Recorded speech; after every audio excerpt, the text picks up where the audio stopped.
Good morning from San Francisco, California.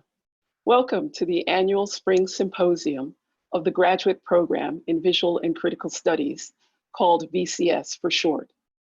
VCS is in the Humanities and Sciences Division at California College of the Arts, CCA. My name is Jacqueline Francis, and I'm the program chair of VCS. By way of acknowledgement, I must state that the campuses of CCA here in San Francisco and across the Bay in Oakland are located within the occupied territories of the traditional and unceded Ohlone land. Today, VCS holds its annual Spring Symposium. It is a great day for our program. It is the culminating public event for our graduating class of 2020. Lucy Ashton, Becca Emmerich, Alicia McDaniel, Ava Morton, Justin R. Nagle, Yomna Osman, and Barbara Priolo. Please read about them, their bios, and their thesis research projects in the program brochure that is available for you online. Before we move to the presentations, allow me to say a bit about the VCS program and to thank those who support it. The VCS Master of Arts program is a 2-year program.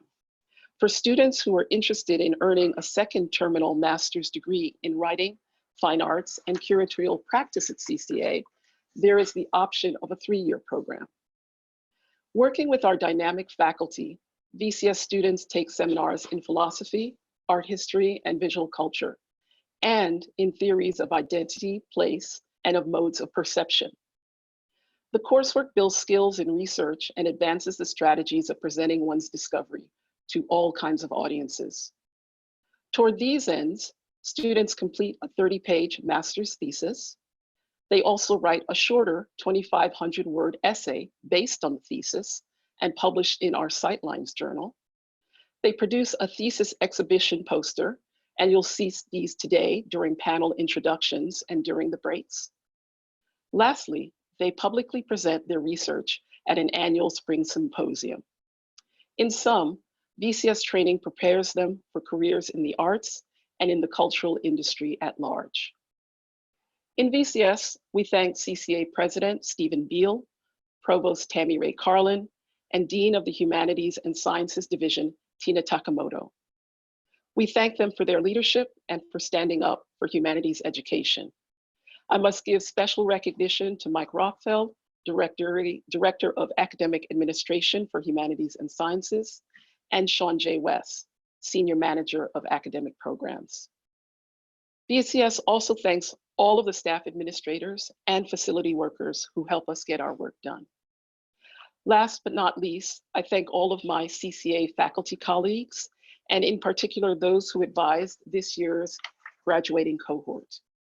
Jordan Resnick helped the class of 2020 create research plans and forge steady researching habits. Master's project thesis directors Thomas O. Haakenson and Kathy Zarur supervised the writing of the master's thesis and the Sightlines essays. Faculty advisors Kim Anno, Anthea Black, Vanessa Chang, Florian Grosser, Francis Richard, and Leslie Townsend shared their expertise with students. Interim VCS Chair Terza True Latimer served on theses committees, providing direction to students and assessing their progress.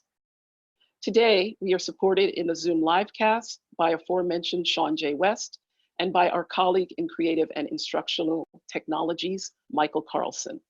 Thanks, Sean J. and Michael. Preparing students for this symposium was Kathy Zarur, Adjunct 2 Professor here at CCA. Dr. Zarur is a curator, educator, and culture worker in San Francisco. She will say a few words about the format of today's symposium. Take it away, Kathy. Thank you, Jackie, so much for the introduction. And hello, everyone. Thank you so much for coming to CCA's Graduate Symposium in Visual and Critical Studies. Every spring, we gather to celebrate the accomplishments of our graduating cohort, but this symposium will go down in history. On top of normal graduate school challenges, these students have persevered in a time of uncertainty.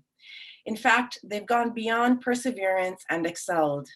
I'm inspired and moved by this cohort. The work you'll see here today is the culmination of 2, and in some cases more, years of research and writing. Last summer, the students began researching their thesis, and in the fall, under the direction of Thomas O. Haakenson, they wrote it. This semester, they wrote an essay for Sightlines and prepared the presentations you will see here today. While my laying out of the past months may seem straightforward, the journey was not always so. And that is the nature of creative production. What's important is how we move through the challenges. The VCS 2020 cohort has remained steadfast, creative and problem solving, supportive of one another, and all while engaging in meaningful and relevant projects. One of the things that we do at the VCS Symposium is honor an alumnus of the program via our VCS Alumni Award. The students in the community nominate an alumni who embody the spirit of the program in the field, and then the graduating cohort selects one person who we will honor today. At the end of the presentations, we will acknowledge and recognize this person. Before we begin, there are a couple of housekeeping issues to note. First of all, you all should have received an email with the program of today's schedule. We will have 3 panels and moderated discussions with breaks after the first and the second panel. And the presenters would love your feedback in the form of questions. So please hold your questions until we begin the moderated discussion and use the Q&A function to submit your questions. Lastly, we will hold the Alumni Award ceremony after the 3rd panel, and we'll end the day with a 5-minute reception. So please make sure your champagne is ready. And I'll now briefly introduce the moderator of the first panel, Thomas Haakenson. Thomas Haakenson is Associate Professor in Visual and Critical Studies, as well as in the undergraduate Critical Studies and Visual Studies programs at CCA. He has authored and edited several book series, anthologies, and journal articles on German visual culture and philosophy. And he's the recipient of numerous awards and fellowships. Without further ado, I give you Tom. Thank you so much, Kathy, and thank you to Jackie. It's a real wonderful pleasure to be here with everybody today in cyberspace, but in particular with this fantastic group of VCS candidates. It's my great pleasure then to introduce you to our first panel and our first panelists. The panel today that we're starting the symposium with is titled Remaking Space. And I'll introduce the 2 presenters today, as well as the title of their works, and say a little bit about them. And then I'll turn the screen over to our first presenter, who will present her work, and then we'll follow immediately with the second presenter. And after the presentations are complete, I'll return to the screen and help moderate some discussion with these very exciting projects. The first panel presenter today is Barbara Priolo. The title of her thesis is I Buoni di Riace, Supporting Migrants to Resist the Mafia in Southern Italy. Barbara is a multidisciplinary artist, writer, and social animator with a background in legal practice and fine arts studies. She is currently pursuing a Master of Arts in Visual and Critical Studies at California College of the Arts.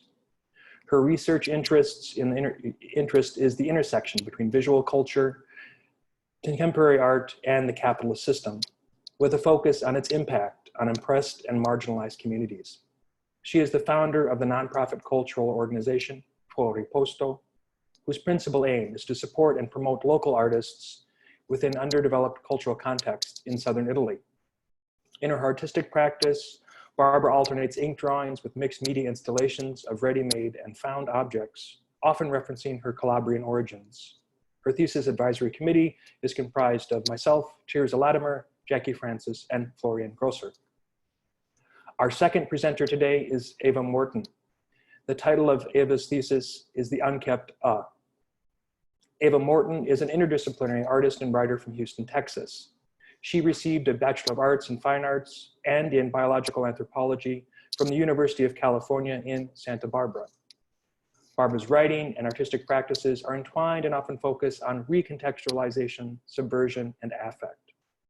Her most recent research takes a particular interest in linguistics, sound, and the boundaries of the body. Her studio practice employs the tactics of drawing in space to build loosely figurative sculptures and videos. Morton is currently dual degree candidate in the Master of Fine Arts program and the Visual and Critical Studies program at California College of the Arts. And then, without further ado, I'll take you to Italy and Barbara Priolo. Barbara.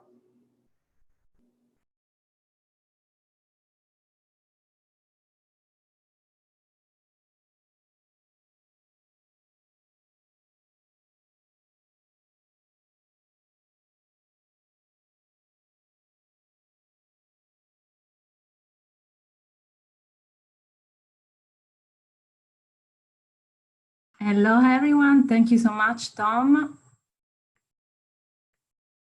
Thank you so much for being here today. The title of my presentation is I Buoni di Riace, Supporting Migrants to Resist the Mafia in Southern Italy. This moment of global economic crisis because of COVID-19 highlights, among other things, how contemporary society is imbued and dependent on capitalism. While at a planetary level, most of the productive sectors are collapsing, there are those who are getting rich, exploiting the effects of the pandemic. I refer to organized crime, internationally known as the Mafia. The Mafia has historically profited from emergencies to accumulate capital. One example is the Mafia's exploitation of the monetary resources that the Italian state earmarked to the migration emergency that has hit the Italian coast in recent decades. It has also caused the affiliation of poor migrants in the Mafia gangs. For this reason, today in Italy, there have been many warnings issued by the media, which come from scholars of organized crime and from the institutions that safeguard legality. On the one hand, the Mafia will take advantage of the temporary media silence caused by the centralization of attention on the virus. On the other hand, it will take advantage of the monetary deficit affecting many Italian companies and families. The Mafia will offer them an alternative to the systemic slowness of the Italian bureaucracy. When the state does not intervene by providing immediate economic help, the sudden supply of liquidity from the Mafia will allow Italian companies to keep their doors open. However, these businesses will be condemned to subjugation to the Mafia clans, becoming themselves an instrument of money laundering. All countries are forming proposals in these hours to face the economic crisis and the immediate need for liquidity, from the European Union's Recovery Fund to the helicopter money. These funding ideas have led some scholars to reconsider the hypothesis of a universal or unconditional basic income. It no longer sounds so utopian. But today I'm not going to analyze these grant proposals. I will speak instead of a project that was developed between 2004 and 2018 in the south of Italy, during a decade of socio-economic and political crisis due to significant migratory movements from Turkey, Kurdistan, and Iran. The project, internationally renowned as the Riace model, was focused on the development of creative solutions similar to the ones that are being produced today. The model was aimed at safeguarding the local economy of the small Calabrian town of Riace and at resisting the Mafia oppression by helping the migrants. Domenico Lucano was elected as mayor of the city for 3 consecutive terms from 2004 to 2018, but he was not a member of a political party. During his administration, he collaborated with the non-profit local organization Città Futura, Future City, to transform Riace from a depopulated place to a global village, where migrants were included in many activities aimed at the socio-economic rebirth of the town. The migrants were welcomed by facilitating their involvement in local life, providing them with jobs, education, and social interactions. In this way, the migrants helped the touristic promotion of the village and the re-evaluation of traditional local hand activities and craft activities. I'm not going to address all of the different activities promoted by Lucano, but I will focus on the introduction of a community currency called in Italian I Buoni di Riace, that in English can be translated as Riace vouchers or bonuses, as well as the good in Riace. Community currencies are parallel monetary systems, often created by the NGO sector or by artists, that circulate within a specific place and community. A community currency provides local people with liquidity, even though the national economy of their country is in crisis. Riace bonuses is a series of 36 paper banknotes circulated between 2008 and 2018 within the city of Riace. Lucano introduced them to provide liquidity to the migrants immediately upon arrival. Indeed, the Italian government provided a daily stipend for the migrants through public national funding, but the long delays of the Italian bureaucracy left the migrants without liquidity for several months. The vouchers, therefore, replaced the official Italian banknotes, the euros, until they actually reached the municipality of Riace. Indeed, I Buoni di Riace are also known as the euros of Riace, as they display the euro symbol many times on the front and back side. Through the currency, the mayor also aimed to protest against the mafia in Calabria, known as the 'Ndrangheta. The 'Ndrangheta has negatively impacted Riace long before the arrival of migrants and of Lucano's project of inclusivity. It engaged oppressive tactics that led to a lack of job opportunities and the consequent depopulation of the city. Providing the migrants with liquidity through the community currency and jobs meant that the migrants no longer needed to join the local mafia clans. I argue that Lucano used the design of the banknotes as a visual strategy in 3 ways. Firstly, he drew inspiration from various public artworks created by Italian and migrant artists in Riace. These included murals, installations, road signs, and colors from flags corresponding to the origin countries of people who arrived in the city. While on the official euro banknotes, the European flag is displayed on the left, on Riace vouchers, it is replaced by some triangular paper cuts that recall the shape of a flag.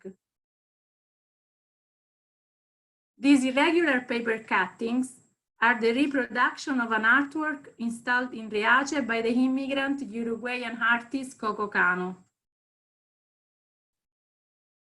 The second visual strategy used by the mayor was that the banknotes featured Calabrian and Sicilian mafia victims to highlight mafia violence and injustice. The last visual strategy that Lucano used in the creation of the community currency was to portray international personalities associated with peace, culture, anti-racism, and inclusion, such as Mahatma Gandhi, Nelson Mandela, and Rosa Parks.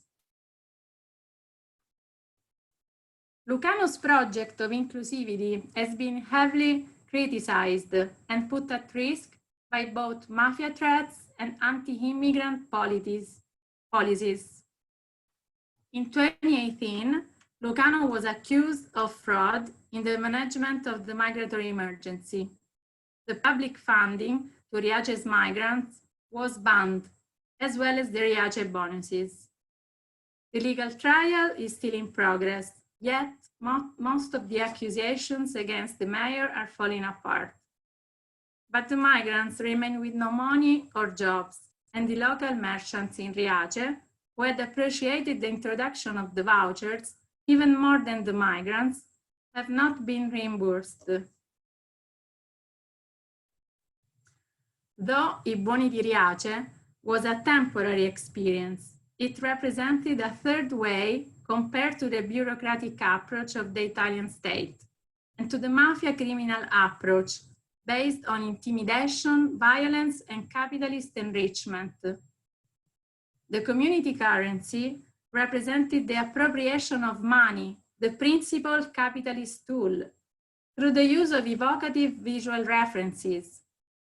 The parallel monetary system showed how public art and visual strategy can play a fundamental role in the development of resistance within oppressed local economies and communities. It has finally decapitalized capitalism and recapitalized the community. Thank you so much. Hello, everyone. Thank you for being here today. My name is Ava Morton, and I'm going to be presenting my research on voice as a subversive tactic. And my research is titled The Unkempt Uh.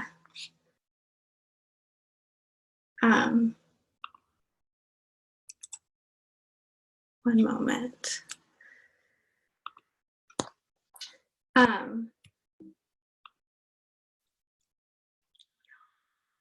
Stop share. Just bear with me for one moment. Thank you. Okay, here we go.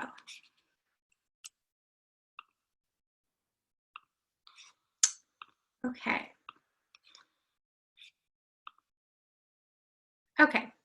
So as I mentioned before, my name is Ava Morton, and I'm presenting my research on voice as a subversive feminist tactic entitled The Unkempt Uh.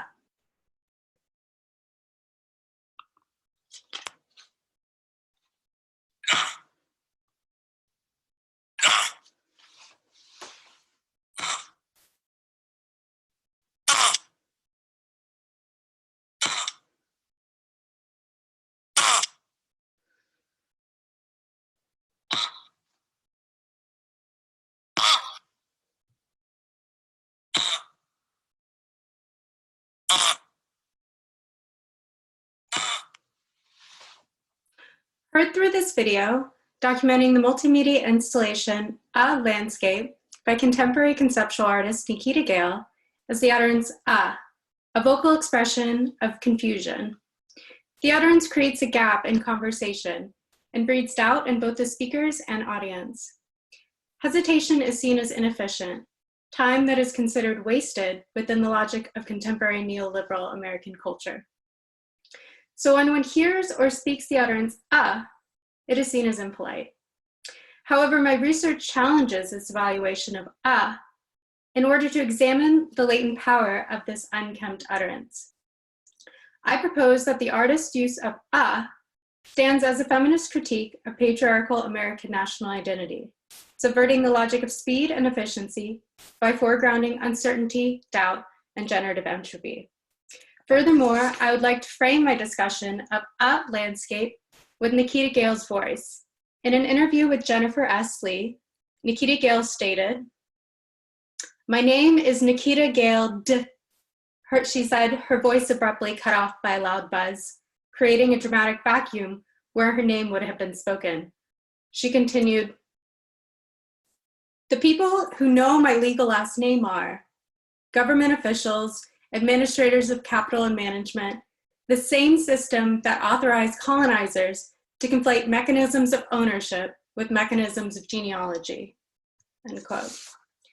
Gale puts an emphasis on one's voice and the action of speaking as a political and radical act. resisting systems of authority steeped in colonial and patriarchal practices. Her legal last name is paternal in origin, and she is further estranged from her father. The adoption of Gael as her chosen name underscores the vitality of language within Gael's practice. Gael, for example, is a word with dual meaning, both a loud sonic outburst and a strong wind. The mythology of the American West, in part, was developed in tandem with visual culture by those like the painters of the Hudson River School, who established the wild landscape as a symbol of the nation's potential and history. Shown here is View from Yosemite Valley by Thomas Hill, depicting the sublime and exoticized American Western landscape, while exemplifying the God's Eye view convention. The perspective centers the viewer slightly above the landscape, looking down and through the scene, evoking a sense of ownership of the land. The viewer's eyes trace the folds of the flora and fauna, following the circuitous pathway through the foreground, middle ground, and background, as if they could find a pathway to discover what lies on the other side of the mountains. This painting reflects the ideologies of settler colonialism, etching a desire to discover and impose ownership on this land. Dr. Owino Okech, contemporary scholar of gender, sexuality, and nationhood, writes, "The control of women's sexuality and bodily integrity and the violent management of gender nonconforming people is an important arc in the national state building project. The patriarchal state requires gender inequalities to survive." Within this logic, there is a tendency towards a gendered nature, relating the feminine body to the landscape and the masculine settler to rational discoverer of this landscape, tropes that are reproduced within popular culture. Although this ideology has been written about thoroughly, the binary is still pervasive today. My talk challenges the legacy of this trope through the intervention of sound in a landscape. Gail's installation employs a sonic marker of hesitation and doubt, to disrupt these ideologies buried beneath the ground that seed larger popular culture ideologies. The aural interruption catalyzes the erosion of the ground of the sculptural space, the breakdown of the image of landscapes from popular media footage, and the disorientation of the vision of the God's Eye view, creating a sense of autonomy for the viewer.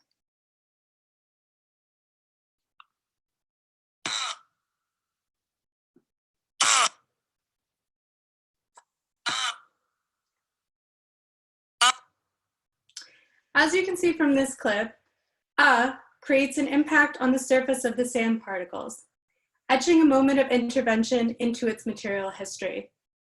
Through this small gesture, the material histories and relationships within the sand are shifted.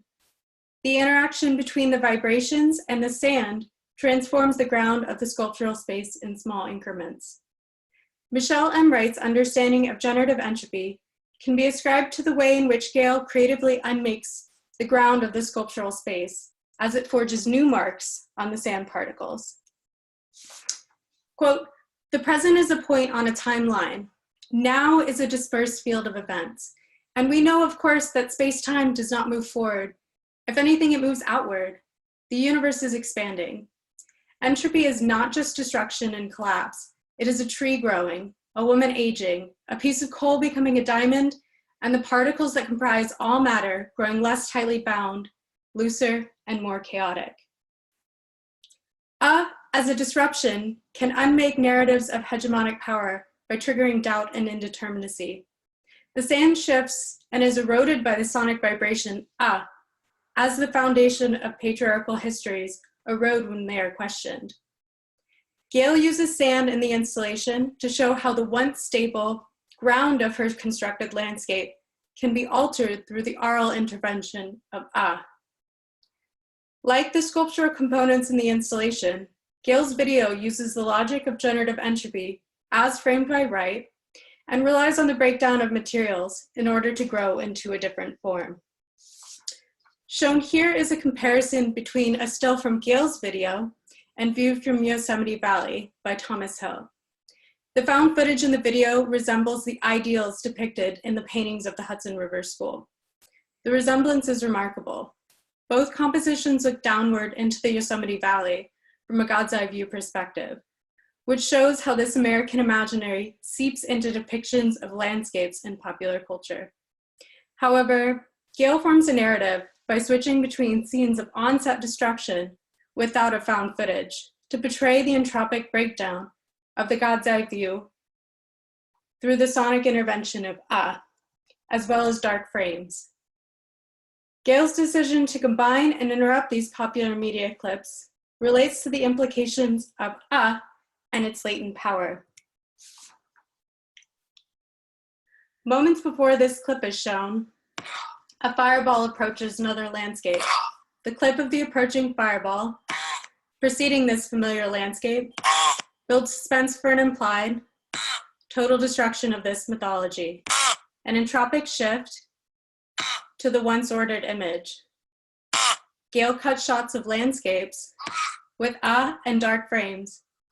Gale breaks down the image of the landscapes while leaving room for it to expand outward, growing into something that is not yet known. Because the frame is dark, the viewer becomes responsible for filling in the gaps between images, spawning an alternative imagination that cannot be categorized or controlled. The interspersal of destruction sublimated with darkness shows how sensorial disruptions like can be employed as a tactic to interrupt the patriarchal imaginary embedded in the mythology of American landscapes. Gale uses in chorus with dark frames and the found footage video to disorient the vision of the camera, and therefore the vision of the God's eye view, and making the pervasive idealization of landscape in popular media. The interrupts the progression of Gale's video, a friction against its passive consumption. The oral interruption of in the video similarly slows the viewer's intake of the content. If slowing down allows us to take back our time for our own squandering, then slowness and directness and disruptive inefficiency can be seen as a radical act against the grain of contemporary defaults. The addition of dark frames that appear in sync with allow the viewer to pause, activating their role in the video's consumption and the absence of imagery. The video beckons feelings and thought in the state of progress without a known end state. Embodies these qualities and allows the speaker to access the power and autonomy latent in indirect thinking and questioning. Nationalist discourse often uses the female body as a contrast to promote masculinist and colonialist ideals, mining identity binaries from conquest of land. These conservative state formations naturalize gender roles to constrict power within biological terms, a binary that maps the dynamics of settler colonialism and indigeneity with ideologies of manifest destiny. Gale disrupts this ideology and asks viewers to question the visual culture underlying the mythos of depictions of American landscapes. In A Landscape, the components of the installation together reverberate and jolt the viewer out of passively being in awe of a work of art, like that of the Hudson River School. Gale's work, in contrast, does not seduce the viewer into complacency, but instead shakes them with a vibrant gesture of urging the viewer to see how representations of landscape, often associated with the female body, can be used to naturalize patriarchal agendas, which function on inequality and a false gendered logic. Through disorientation in the video, Gale beckons questions about what is surveilled, by whom, and for what purpose. If gender divisions are related to the natural landscape, as envisioned through the patriarchal gaze, then the disruption of this imaginary can be seen as a political movement away from naturalized gendered roles and patriarchal dominance. In this way, the sonic intervention of can be seen as a political action, retaking autonomy for how one wants to define themselves, as well as an agent of generative entropy. Thank you.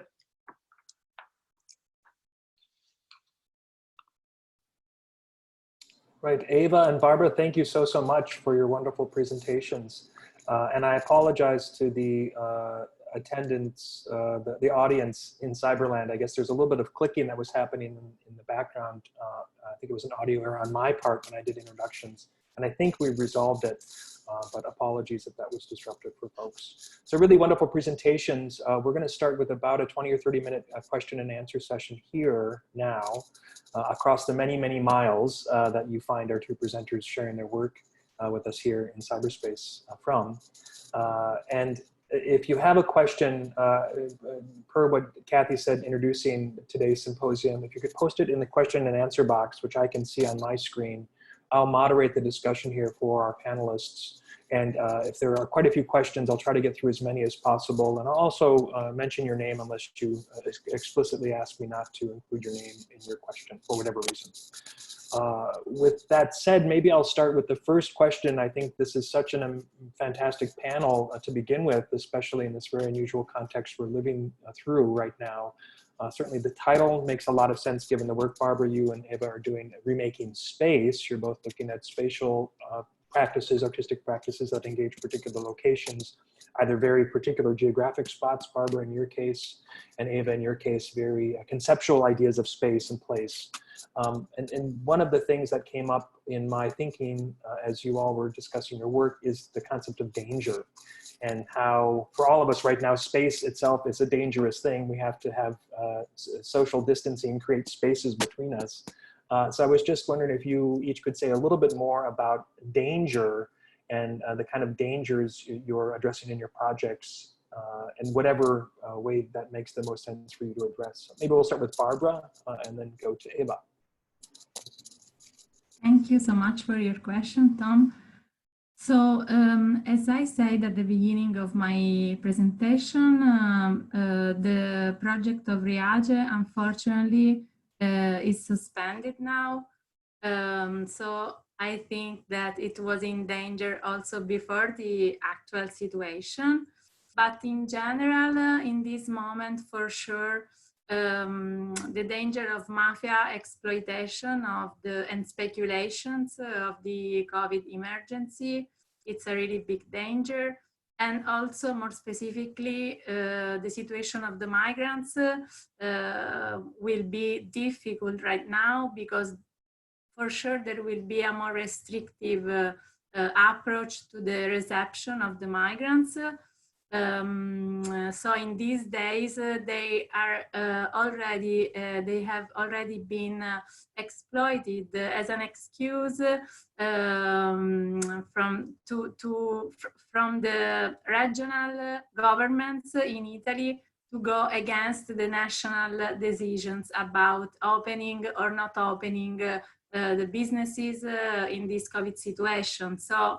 Of course, there are many dangers right now, but more specifically connected to art, I think that this project, the traces of these projects are really there in Riace, but not just there, because there are so many people and artists who have spread this project through documentaries, books, songs, artworks.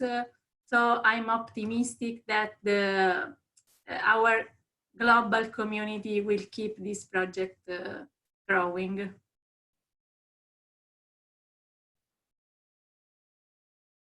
Great, yeah. Thank you so much, Tom, for that question. It's always important to think about contrasts to research and be critical.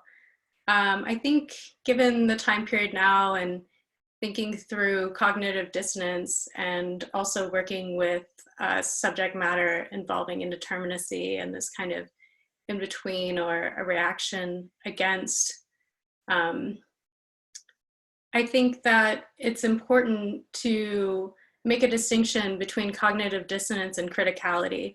And kind of what my project is aiming at is not necessarily to be completely unknowing, but instead offer a form of critical resistance to knowledge production and this kind of canonical perspective. So thank you so much for asking that challenging question. wonderful responses, Ava. I think the distinction between cognitive dissonance and criticality in your project in particular makes a great deal of sense and helps us think about the project as a kind of guide for engaging disruptive times. Barbara, there was a particular question for you in relation to your response, actually, from Florian Gosser about co-currencies emerging out of the COVID crisis, of the things that you're seeing already in terms of the communities you've worked with, or in Italy or elsewhere.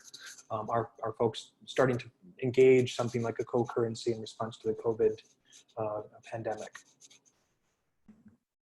So I know that there are communities right now that are thinking about adopting an alternative currency to face this moment.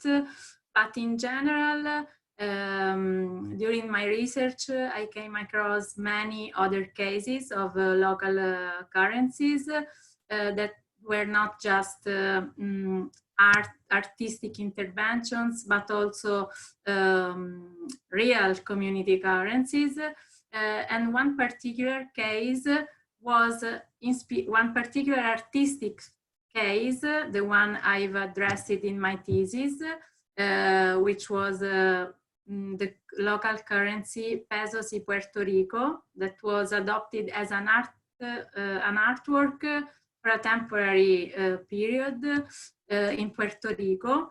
This artistic project inspired many communities around Puerto Rico to adopt real community currencies. So I think that this could be a trend right now in the art field, but also in the local communities. Thanks so much, Barbara. And Puerto Rico is a good reference point, another kind of catastrophe that's happened not so long ago. So it's a good way to compare and contrast the current situation globally. Ava, a question for you related specifically to the verbal utterance, and this is from Bridget Mountain. Bridget's asking, does the UH, that's the focus of Nikita Gale's work and that you discussed so eloquently, is the particularly effective in mimicking patriarchal force in a way that an alternative sound such as or might not be? What is it about if I'm understanding Bridget's question correctly here and conveying her sense, is it that that you think is so connected to patriarchal power and disruption? Yeah, I think that's a great question. When I was thinking about this project and looking into it to begin with, I had been looking into a variety of different kind of like in-between utterance, like you mentioned, like or or well. And I was thinking through these phrases at these kind of like non-meaning, but also packed with all of this meaning. And I feel like a lot of it comes with also intonation and intentionality, like how these kind of small phrases can then kind of create a network of resistance without really saying anything at all. And I thought that kind of compelling paradox was what really drove me towards looking into this project. And I think the specific focus on came from just looking at the artwork itself, creating an landscape, and just looking into that phrase, drawing from Nikita Gale's work. But I would love to explore the other phrases in more depth. Maybe that's further research. Thanks so much, Brigitte. Good question, and really excellent response, Ava. So kind of focusing a little bit further on the notion of but jumping back to you, Barbara, Rob Marks is asking a little bit about the Riace Buenas, and if it creates a pause within commerce, more broadly within social interaction, people use the currency. And I think Rob is sort of doing a wonderful job of trying to translate the oral linguistic audio version of Ava's presentation into the co-currencies project you're working with, Barbara. So if you have a response. Thank you so much for this question. Yes, I think for sure that at the beginning of this project, both the migrants and the citizens in Riace reacted with an like a moment of suspension, because they didn't know what to expect from this kind of alternative monetary system. So for sure they were a bit suspicious at the beginning.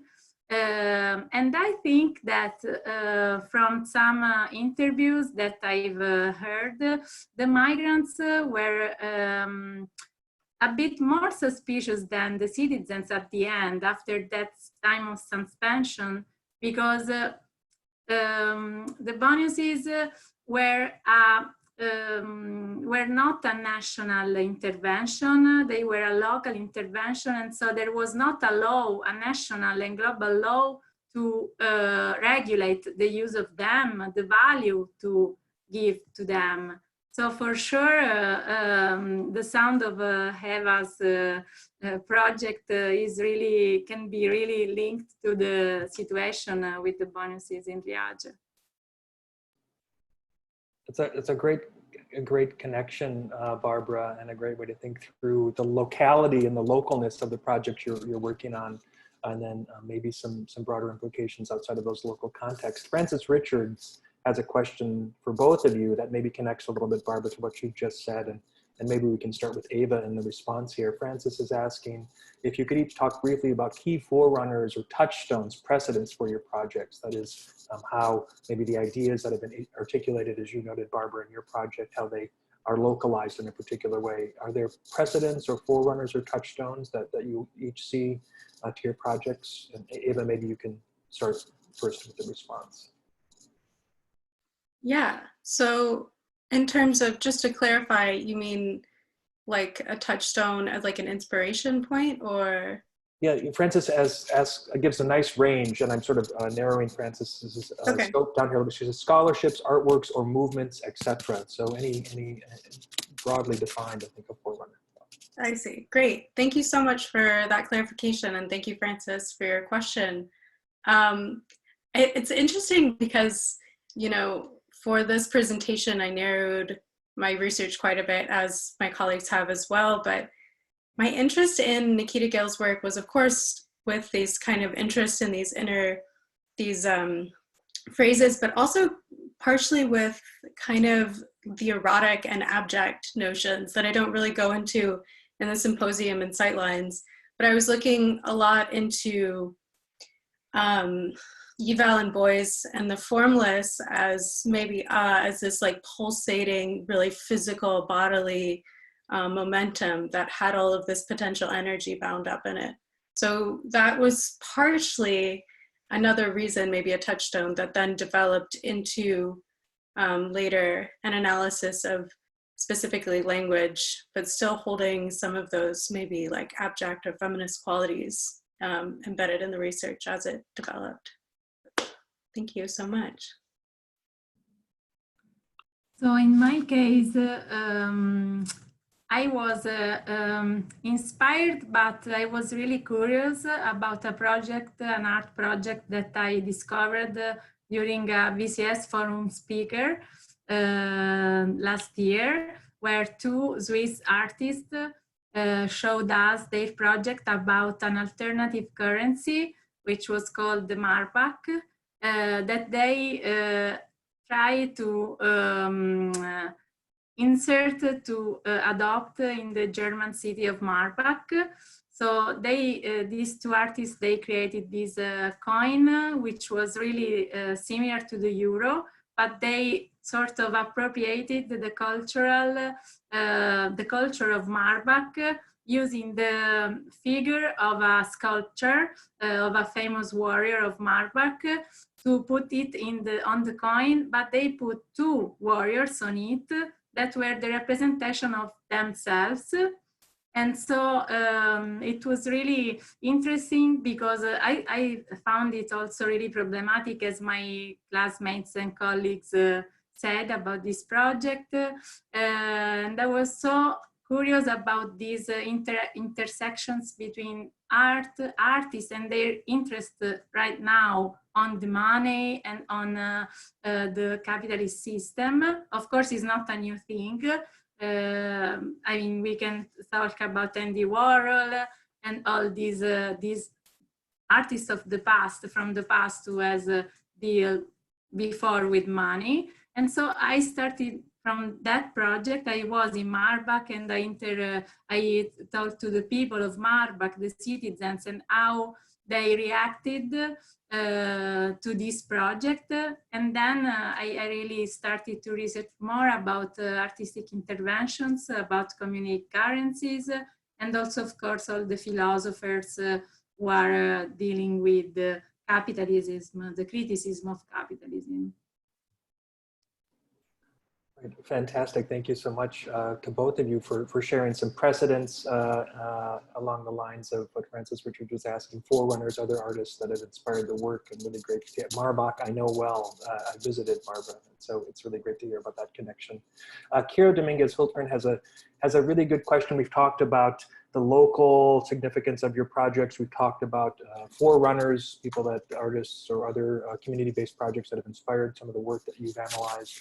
Kira Dominguez-Holtgren is asking, how does the Riace voucher or the use of negatively impact the user, excuse me? Do either of these projects create resistance globally while harming individuals at a local level? Or she also says, create a disruption at a cost to oneself. So maybe we can start. Barbara, you want to start this time, and then we'll go back to Ava?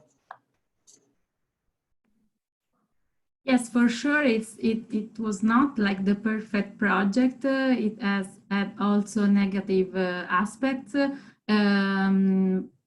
because of what I was saying before, that there was no law that can prevent the exploitation of that instrument.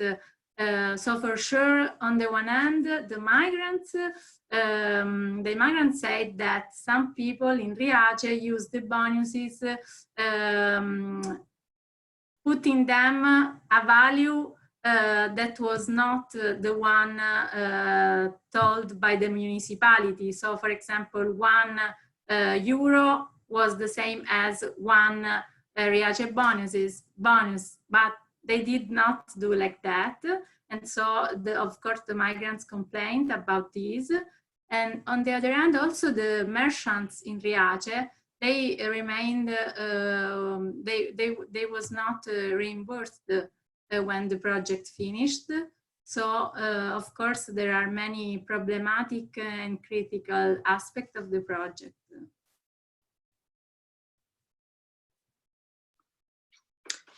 Yeah, thanks so much for that question, Kira. Thinking, you know, of course, on like a basic kind of fundamental conversational level, when you say it interrupts a conversation. So of course it makes communication that much more difficult, just kind of on a basic level.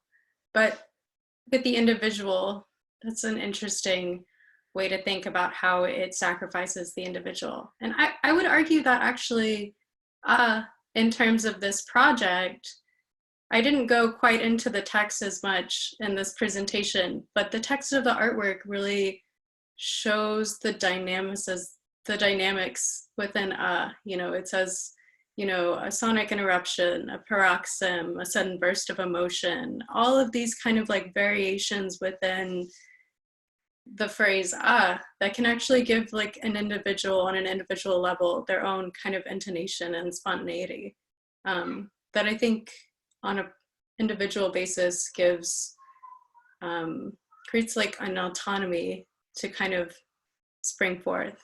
So in terms of conversation, sure, it would interrupt maybe like clear communication, but I think on an individual basis it allows you to kind of express yourself without maybe being caught in the trap of language, but maybe it's closer to a bodily expression. Thank you.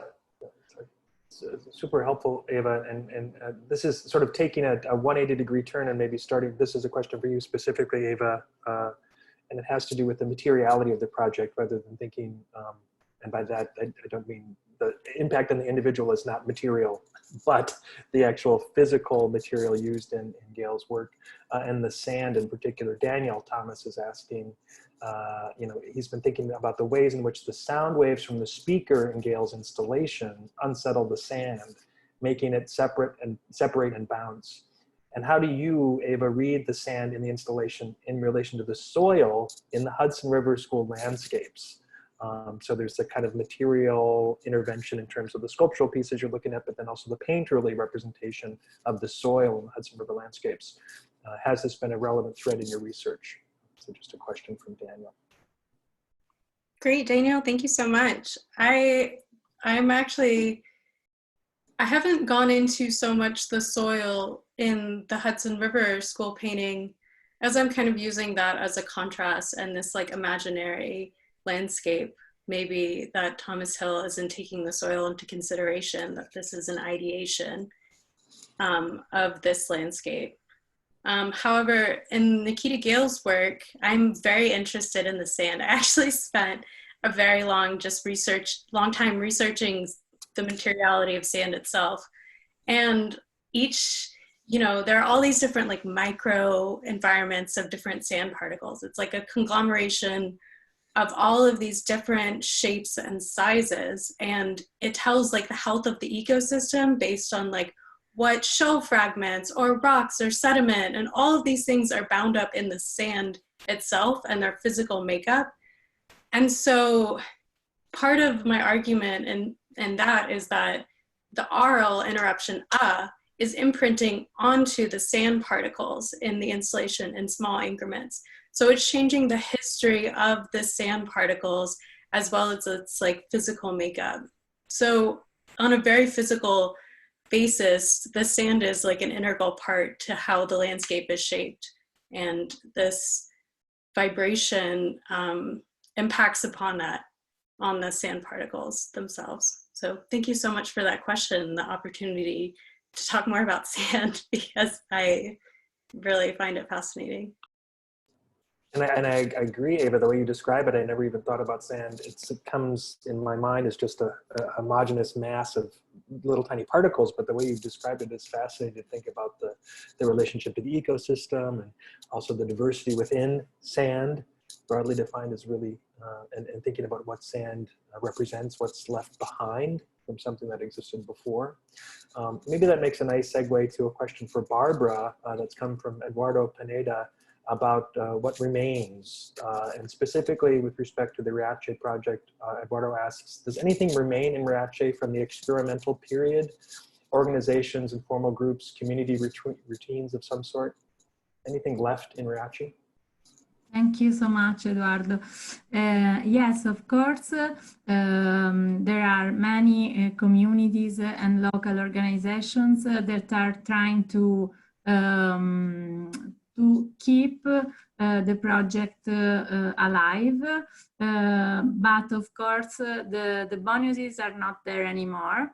But if you go to Riace, you can see all the public art there, and also there are people who are working to keep the project alive.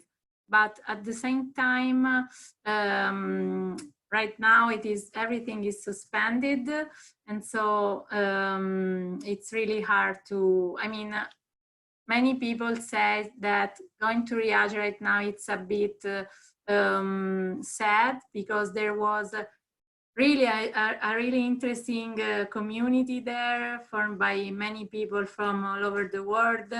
And now some migrants are still there, but they are abandoned to themselves. So it's a really different situation right now from the one that was in Riace when the Riace project was there.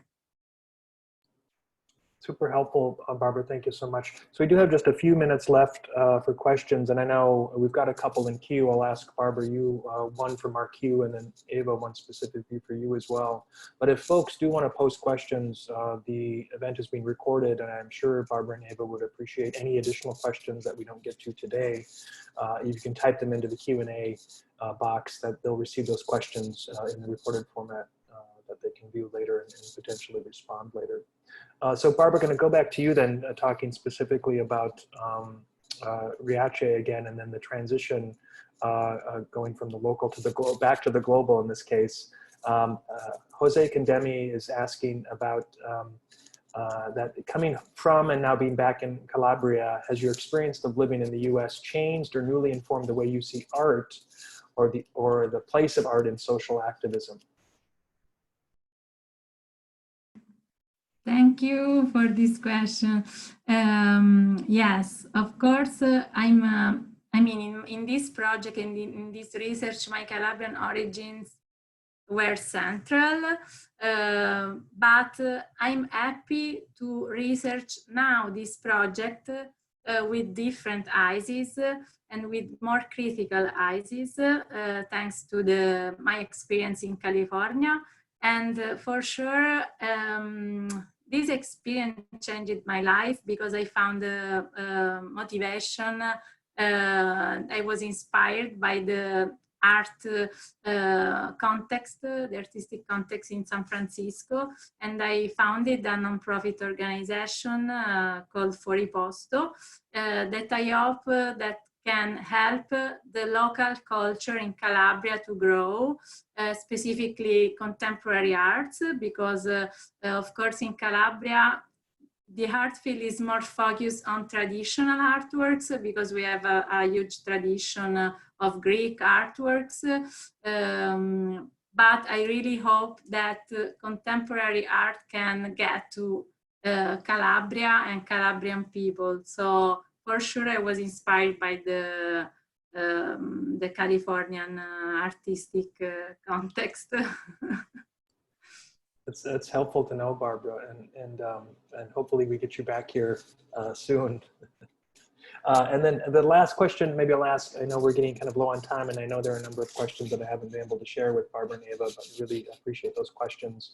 And again, Barbara and Ava will see those a little bit later on from the recorded version of this symposium. So Ava, then the last question for you comes from Natalie Myers-Guzman, thinking about the physical manifestation of the disruptive power of, as I keep saying, the disruptive power of, are there specific mannerisms or forms of body language that you thought of when putting this together, seeing as a particular physical, in a physical response to body kind of expression? Yeah, Natalie, thank you so much for that question. I think, well, when I was first thinking about this project and I was starting to research it, I was thinking about how air comes from your stomach and kind of that initial reaction when you kind of have no control or something springs forth. I was thinking it feels like someone is pressing on your stomach and shooting you forward. So when I imagine or when I pronounce in the performative aspect of this presentation, or when I was thinking and writing about it, I was really thinking about that like reaction. And then furthermore from there, I was looking at this linguistics scholar, Daniel Morris-Sharrock, who compares spontaneous utterances or utterances that occur without premeditated concept, that they are akin to a reflex. So reading that literature and in kind of like conversations with my own kind of attempt to understand this utterance or this sort of really physical way, like really helped develop my argument and kind of my concept around that. So thank you so much for that question. All right. Well, as I mentioned, there are a number of really exciting questions in queue. And I just want to thank everyone who's asked questions, but all those folks whose questions have been answered and others who we didn't get to. Really appreciate you sharing those things. And both your presentations, Barbara and Ava, really fantastic work. And it makes me excited to engage, to travel to Italy and to visit Italy again, and to go to the beaches and experience some sand, Ava, but in very critical ways on both counts. So thank you both for the wonderful presentations. And a couple of things as we wrap up here. We're going to take a break in just a second, and we'll go to a 15-minute pause and come back at 12:20 after our break. But we do want to give a round of applause to our presenters, to Barbara Priolo and Ava Morton. And I think we can do that silently, in silence somehow. I can applaud, you can hear me maybe applauding, but I think there's a way to do an applause feature on your Zoom if you're able to give them an applause sign. But a moment of applause for you both for all your great work. So thank you so much. All right, so we will return everybody at 12:20 and continue on with this very exciting symposium. So thank you again, Barbara Priolo and Ava Morton. Great. Thank you so much, Tom, and thank you, Barbara. Thank you so much. Thank you. Okay. We'll see you again in about 15 minutes.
Welcome back to the 2020 VCS Spring Symposium.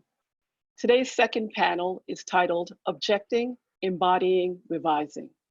Our panelists are Alicia McDaniel, Justin R. Nagle, and Yomna Osman. A few words about each of them. Alicia McDaniel is an interdisciplinary visual artist and educator.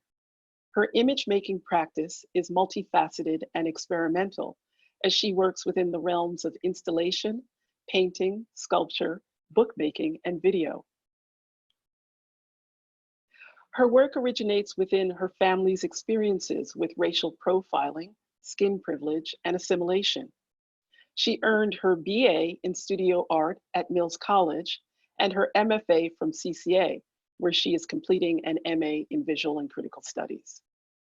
McDaniel is currently the CCA Connect's Art Studio Assistant Fellow at Roots Table and the Exhibitions Fellow and Studio Artist at Root Division. The title of her symposium paper is Racial Impersonation, Genevieve Gaignard's Subversion of Blackface. Justin R. Nagle creates works of art and critical writing. His work sits at the intersection of post-structuralism, performance studies, fat studies, and psychoanalysis and its critique to critically and analytically unpack our current affective state in relation to identity and the structures which create it. Nagle has been in group exhibitions at Defibrillate Gallery in Chicago, Playspace Gallery in San Francisco, and at Minnesota Street Projects in San Francisco as well. He holds both a Bachelor of Fine Arts degree and a Bachelor of Arts in Visual and Critical Studies from the School of the Art Institute of Chicago. He is currently pursuing a Master of Fine Arts degree and a Master of Arts in Visual and Critical Studies here at CCA. The title of his symposium paper is Bearing the Heft, Bulk Mail Magazine and the Effective Refusal of Cultural Identity in the Time of an Epidemic. Yomna Osman is a curator and writer from Cairo, Egypt. She is currently pursuing a dual degree MA in curatorial practice and in visual and critical studies at CCA. For Osman, research, writing, and curating are inseparable. She has held various positions at the San Francisco Museum of Modern Art, the Wadis Institute for Contemporary Arts in San Francisco, Arte East in New York City, Cluster in Cairo, and for the Downtown Contemporary Arts Festival in Cairo. Osman has organized and curated exhibitions, performances, and events in a number of institutions, including the aforementioned Wadis Institute, Control Shift Collective in Oakland, and the Falaki Theater in Cairo. She is currently working on an exhibition at the Headland Center for the Arts in Sausalito, California. She holds a BA in political science with a concentration in public and international law and a minor in history from the American University in Cairo. The title of her symposium paper is Orthostates, a Ghost Resisting Erasure. And a reminder, please hold your questions for the presenters in panel 2 for after all 3 panelists have presented. Please jot your questions down. At the end, enter them in the Q&A portion of the webinar. Alicia will start us off. Thank you for being here today.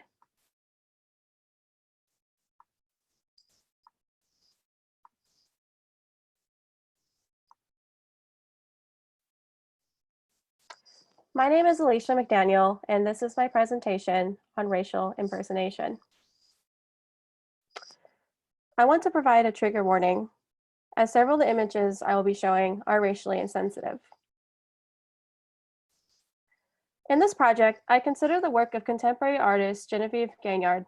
I insist that her biracial identity complicates the practice of racial impersonation. I contrast her projects with contemporary Instagram influencer Emma Hallberg, who has been accused of perpetuating blackface. This presentation insists that Gaignard employs elements of racial impersonation that subvert rather than perpetuate harmful stereotypes of Blackness through visual narratives and challenge pre-assumptions made on the basis of skin color. Scholars such as Alicia Gaines, author of Black for a Day, Fantasies of Race and Empathy, and Shannon Steen, an American Studies, Race Theory, and Performance Studies professor at Berkeley, Both research and contextualize the concern of what they both refer to as racial impersonation. The concept of racial impersonation occurs when an individual or a collective adopts the mannerisms and aesthetics of a racial group that is not their own. The recent blackfishing phenomenon is a notorious example of this. Blackfishing is when a non-Black person stylizes themselves as an essentialized stereotype of Blackness in their social media images. Genevieve Gaignard is an interdisciplinary artist living and working in Los Angeles. Her self-portraiture work has been often compared to the photographs of Sidney Sherman, as they both employ methods of performance to create visual narratives in which they assume the role of a character they have either constructed or recreated. Unlike Sherman, however, Gaignard constructs her characters from her biracial background and utilizes sculptural installation to further inform her photographic narratives. As a white passing woman of color who is half white and half Black, Gaignard creates work from her experience of being both but neither. She has faced ostracism from both Black and white communities, leaving her with feelings of simultaneously being in between and being perceived as an outsider. Gaignard uses this predicament as a performance platform to expose instances in which stereotypes have replaced truth through her portrayal of characters who demonstrate the complex nuances of intersectional aspects of Black identity that often go unvoiced and unseen, demonstrating the inherent complexities of self-presentation, noting that the way one appears to others is often incongruent in which they see themselves, yielding a feeling of displacement and fraudulence. Gaignard typically informs her characters through personal narratives of her family history. Taken in New Orleans in 2017, Frontline Nothing to Hide was inspired by Gaignard's grandparents. Her grandfather had a darker complexion than that of her grandmother, so they are often mistaken for an interracial couple when they are actually both Black. In the image Rita and Frida, Gaignard photographs herself as a matronly woman, wearing a striped dress of Black, red, and blue. Her gaze is directed towards the viewer, adorned with large, wide-rim reading glasses and red lipstick. The artist's left arm rests upon a light brown cane, firmly planted on top of the concrete pavement beneath her feet. Her whole body is visibly standing in a parking space indicated by a curb stop that stands behind her. A white and gray spotted dog sits properly to her left. A compelling and foretelling detail of the work is that the majority of the image is covered in a shadow. The dark is shining from the right side behind us, the viewers. Gaignard stands underneath the light, as if she's leading away from the darkness of the shade. I read this as a resistance, as Gaignard refuses to enshroud herself in shadow, conveying a play on visibility and invisibility of her own and the matronly woman's Black identity. This photograph is part of an installation. Rita and Frida hangs in a matte Black frame about 2 feet away from a lush, dark fur coat installation titled Got You Covered. Adorned with pastel pink lining, the coat's interior is entirely filled with patches that the artist meticulously placed herself. Each patch image is a symbol associated with the American Black Empowerment movements that started in the 1960s. 3 patches up from the bottom trim of the coat in the center is an image of the Black Panther Party's founder, Huey P. Newton. The patch image shows Newton sitting in a red and peacock chair, holding a rifle in his left hand and a spear in his right. This image is a recreation of the original photograph taken by Blair Strapp, was circulated as propaganda for the movement, staging Newton as a regal warrior, and is still circulated as a symbol of Black power and Black pride.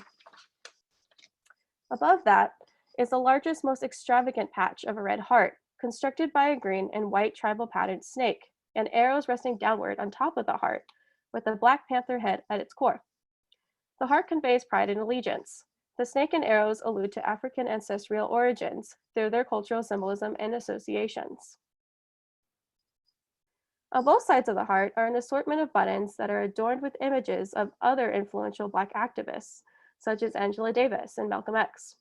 Texts such as A Woman's Place is in the Struggle, Ethnic Studies Now, and It's a Black Thing suggest a variety of Black empowerment movements on an array of social justice issues.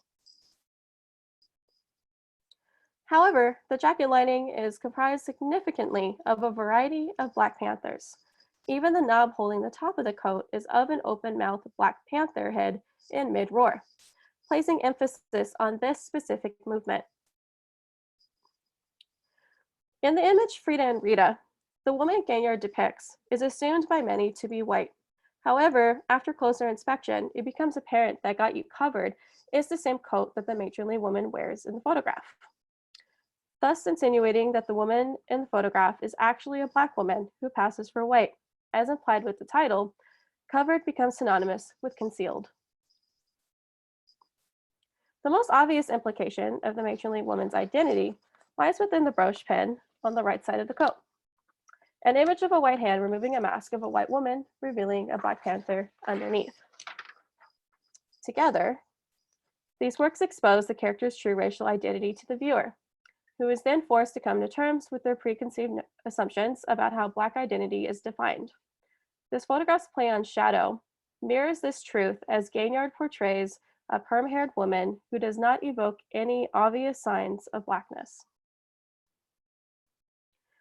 Gaignard uses themes of intersectionality that complicate her characters, whereas Hallberg homogenizes Black individuals.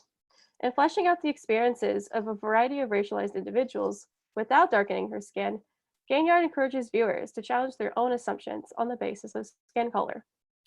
As illustrated by Instagram influencer Emma Hallberg, there are unapologetic forms of racial impersonation that claim to be unintentional and yet remain complicit with the commodified exploitation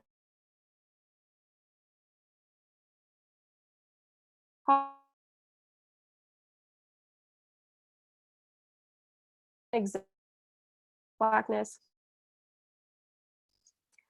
Hallberg has gained a significant following over the course of 2 years as an Instagram beauty influencer, receiving financial compensation from businesses to sell their products. Twitter user Deja created a feed specifically to expose Hallberg and other white and white passing Instagram influencers who were applying dark makeup or wearing traditionally Black hairstyles in order to appear as though they were Black women. Following accusations that Hallberg is blackfishing, I situate her in the context of the tradition of minstrelsy. I assert that blackfishing is a contemporary form of the Black minstrel. White minstrel performers are dehumanized and commodified. White minstrel performers also dehumanized and commodified Black bodies and culture for entertainment. Intriguingly, Sherry Smith, in Enacting Others, makes a provocative argument that the Blackface minstrels are reinscriptions of power differentials and domination through her discussion of cross-dressing as a performance. In this understanding, drag and minstrel performers dress as their opposite to dramatize their difference from and power over those they find threatening. Smith references Peggy Phelan, who asserts that the cross-dressing man mimics an image of a woman to reaffirm that he possesses her externally and hyperbolically. This type of ideology extends to the mindset behind minstrelsies as these performers attempt to possess the racialized individuals that they both love and hate. Hallberg is a white woman who perpetuates the Blackface minstrelsy circulation of Black bodies and caricatures as a form of commerce.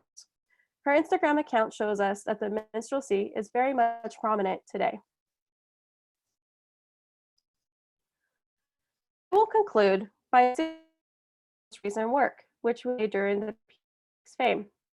Lady Birds is a series of self-portraits where Gaignard impersonates Lady Bird Johnson, the wife of former President Lyndon B. Johnson, who signed landmark civil fair housing legislation. Adorned with vintage floral wallpaper, pompadour hairstyle, the Lady Bird at a specific time. Most notably, one of the characters has an afro. According to Cabana Mercer, this hairstyle in its historical context, symbol and political statement for the Black is Beautiful movements during the 1960s. It predominantly works with images and figures from this decade, as there were a significant number of milestones that affected the lives of Black Americans then and today. Gaignard aligns her own activism with the Black Panther movement, continuing this powerful lineage in our current time. Her emergence as an established artist paves the way for a new generation of creatives to reclaim these horrific parts of history as a means to challenge larger systemic forms of skin privilege. Thank you.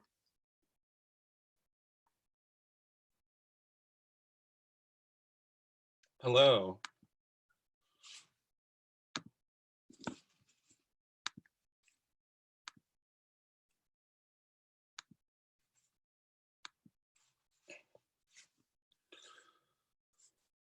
Hello, my name is Justin Nagle, and I would like to thank you all for being here today. I would also like to thank my peers and all of the faculty and staff who made this possible. Please allow me to present my thesis, bearing the heft, Bulk Mail Magazine and the Affective Refusal of Subcultural Identity in the Time of an Epidemic. Before I proceed, I would like to offer a content warning. This presentation contains some nudity and sexually explicit content. There is a myth around fat, a myth that purports excess adipose as a sign of an individual's moral failing to properly excrete in our hyper-consumer capitalist context. This myth is used to refuse the fat body as worthy of desire, love, acceptance, airfare, etc. This myth instills fear through the languages of medicine and capitalist ideology, having gone so far as to create an epidemic with the fat body at the center. Not only is fat mythical, it is a very real symptom of neoliberal capitalism created through a lack via an excess and surplus, meaning food is not scarce, the means to acquire it are. Fat, in its mythic state, is a dialectical space then that offers understanding of fat as a discursive subject created by institutions invested in biopolitical control. As obvious as this sounds, and easily lit with a match, the myth of fat constructs subjugated subjectivity through refusal, whether of the fat body or the myth of the fat body. This myth contours my argument around the constituted subjects present within the pages of Bulk Mail magazine. I frame Bulk Mail in refutation of this fat myth to better understand queer refusal and the antisocial thesis of queer theory as political strategies. Bulk Mail refuses notions that fat is an undesirable moral failure and traces the trajectory of the fat and gay male, depicted as a sexualized and desired subject. The magazine began in 1991, after the height of the AIDS epidemic in the US gay male community in the mid to late 1980s, and ran in print until 2001, when it shifted to a digital platform where it continues to house content and a digital archive behind a paywall, of course. Bulk Mail was published by Rich Berglund, who, in addition to print publications, he produced the groundbreaking pornographic film Busting Apart at the Seams, which was the first of its kind to depict two fat men engaged in penetrative sex. I understand Bulk Mail operating as a hefty heterotopian space through its construction of identity via refusal. Understood through Michel Foucault, a heterotopia is an objectival space that is removed from but dependent on the space of the everyday to create subjective hierarchies. Think church or bathhouse or the beautiful tourist resort in beautiful Cancun. These spaces are ritualistic or pathological in origin and, in this case, masturbatory. Not only does Bulk Mail display these fat and gay men in erotic ways through pornography, photography, fiction, and letters to the editor, it also promoted a hefty community through the classified ads housed in the back. There is a discursive draw to understand this magazine, as well as my narcissistic and scopophilic desire, a desire of understanding bodies under the weight of hegemonic power structures. Bulk Mail satiates this partially. The magazine is understood in discourse as proffering space for unrestrained expression of fat desire in community. However, there is a refusal present of the non-masculine other that creates a space for dialectical intervention. I pay attention to the conflation of the men shown in Bulk Mail with the gay bear and hegemonic masculinity to tease apart this refusal through their adjacency and similar political strategies of assimilationist embrace. I reach back while embracing the negative affects of historical contingency to understand how this magazine operated to produce a myth of subjective embodiment through an embrace and refusal of identitarian ideals.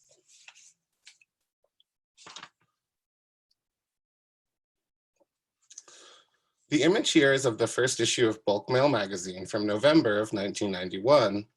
On this cover, a shirtless, hirsute, and hefty man, Craig, exposes his stomach while engaging the viewer in camera. This image is affectively charged and confrontational through the prominence of Craig's stomach, yet naive or coy through the shadow cast on his face by his hat.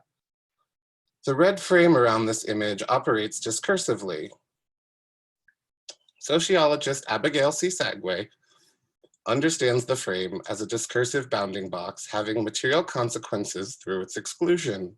For Sagway, it is about dialectical interventions between the included and excluded. Rather, how do we frame the fat male's refusal and the contents of this magazine that exclude a broader range of diverse bodies? This refusal, then, is about the individuals it leaves out, but also the affective modes these men are seemingly trying to escape, those of shame and stigma from being both fat and gay in the time of the AIDS epidemic. I read this culturally conscripted shame and stigma in the shadow obfuscating the right side of Craig's face. As I have come to understand it, this face cast in shadow is an embrace of the negative affects that discursively constitute queer subjectivity. Understood through Heather Love, who embraces losers of queer history to reveal the limits of assimilation through their refusal of happy, positive, or productive emotions. These negative affects are those emotional responses creating queerly embodied subjects as embracing or wallowing in the socio-historical damage that produced them. Think bitterness, anger, melancholia, etc. In this way, the shadow cast on Craig's face becomes a visual metaphor for the insecurity of defiance, as well as the defiance of insecurity, making this a bold choice for the first cover of this groundbreaking gay male erotica magazine. Craig refuses distance, but in that embraces a different kind of distance through affectations of masculinity, opening up dialectical potential between the refusal of failure and the failure of refusal. Craig also has body and facial hair, like many of the models shown in the magazine's 10-year run, so his presence and the magazine are conflated with the gay bear and his myth of naturalistic masculinity.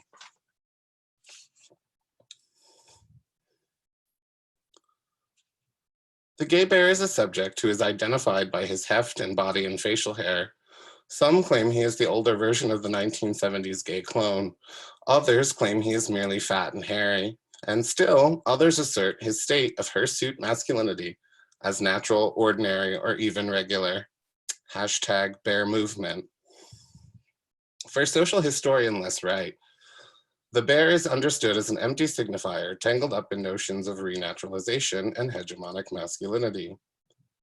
Bear as an empty signifier signifies only when the subject desiring signification points back to and embraces the sign.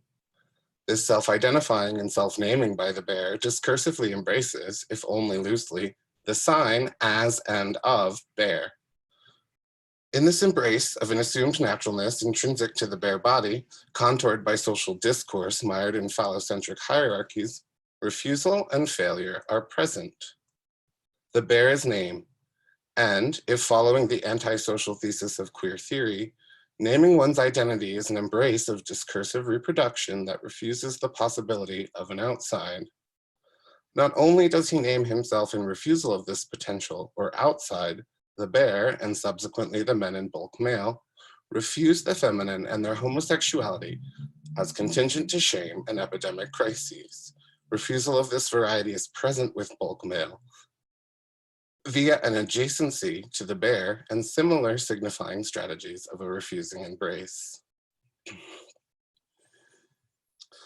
These images are from London-based artist James Unsworth's 2016 series of collages entitled Girth and Mirth. I turn to this work because it responds to the desire of bulk male as discursive.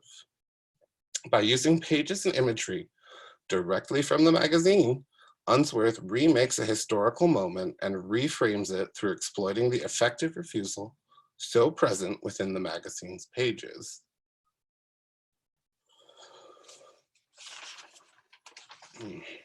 In this image, the model Scotty begs us to take him seriously with his unironic mullet on all fours presenting.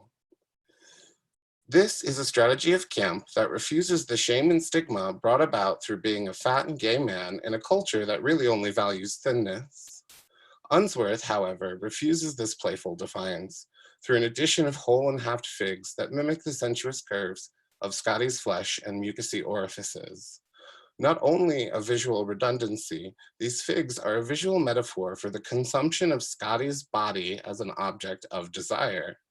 They draw attention to the viewer's consumption of him as a fleshy, ingestible morsel and allude to Scotty as desiring the viewer's consumption. Unsworth reorients the logic of Scotty's refusal and the refusal of bulk mail, showing us they are objects of capitalist rather than carnal desire.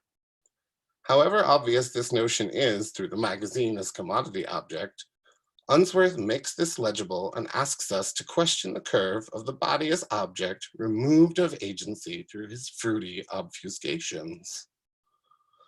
So what does any of this matter?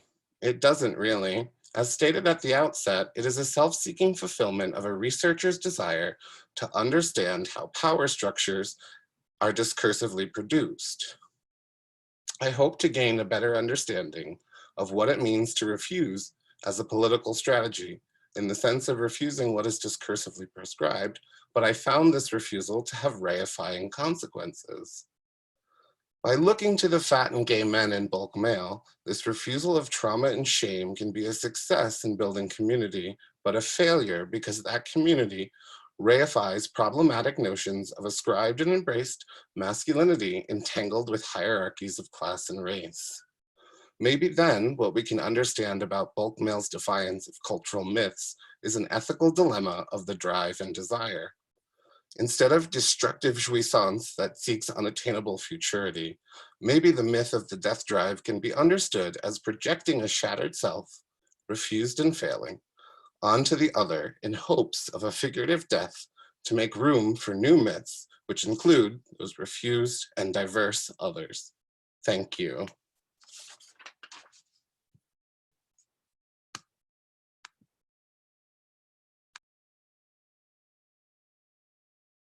Thank you, Justin. That was great.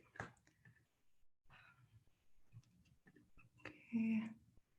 Share desktop. Okay.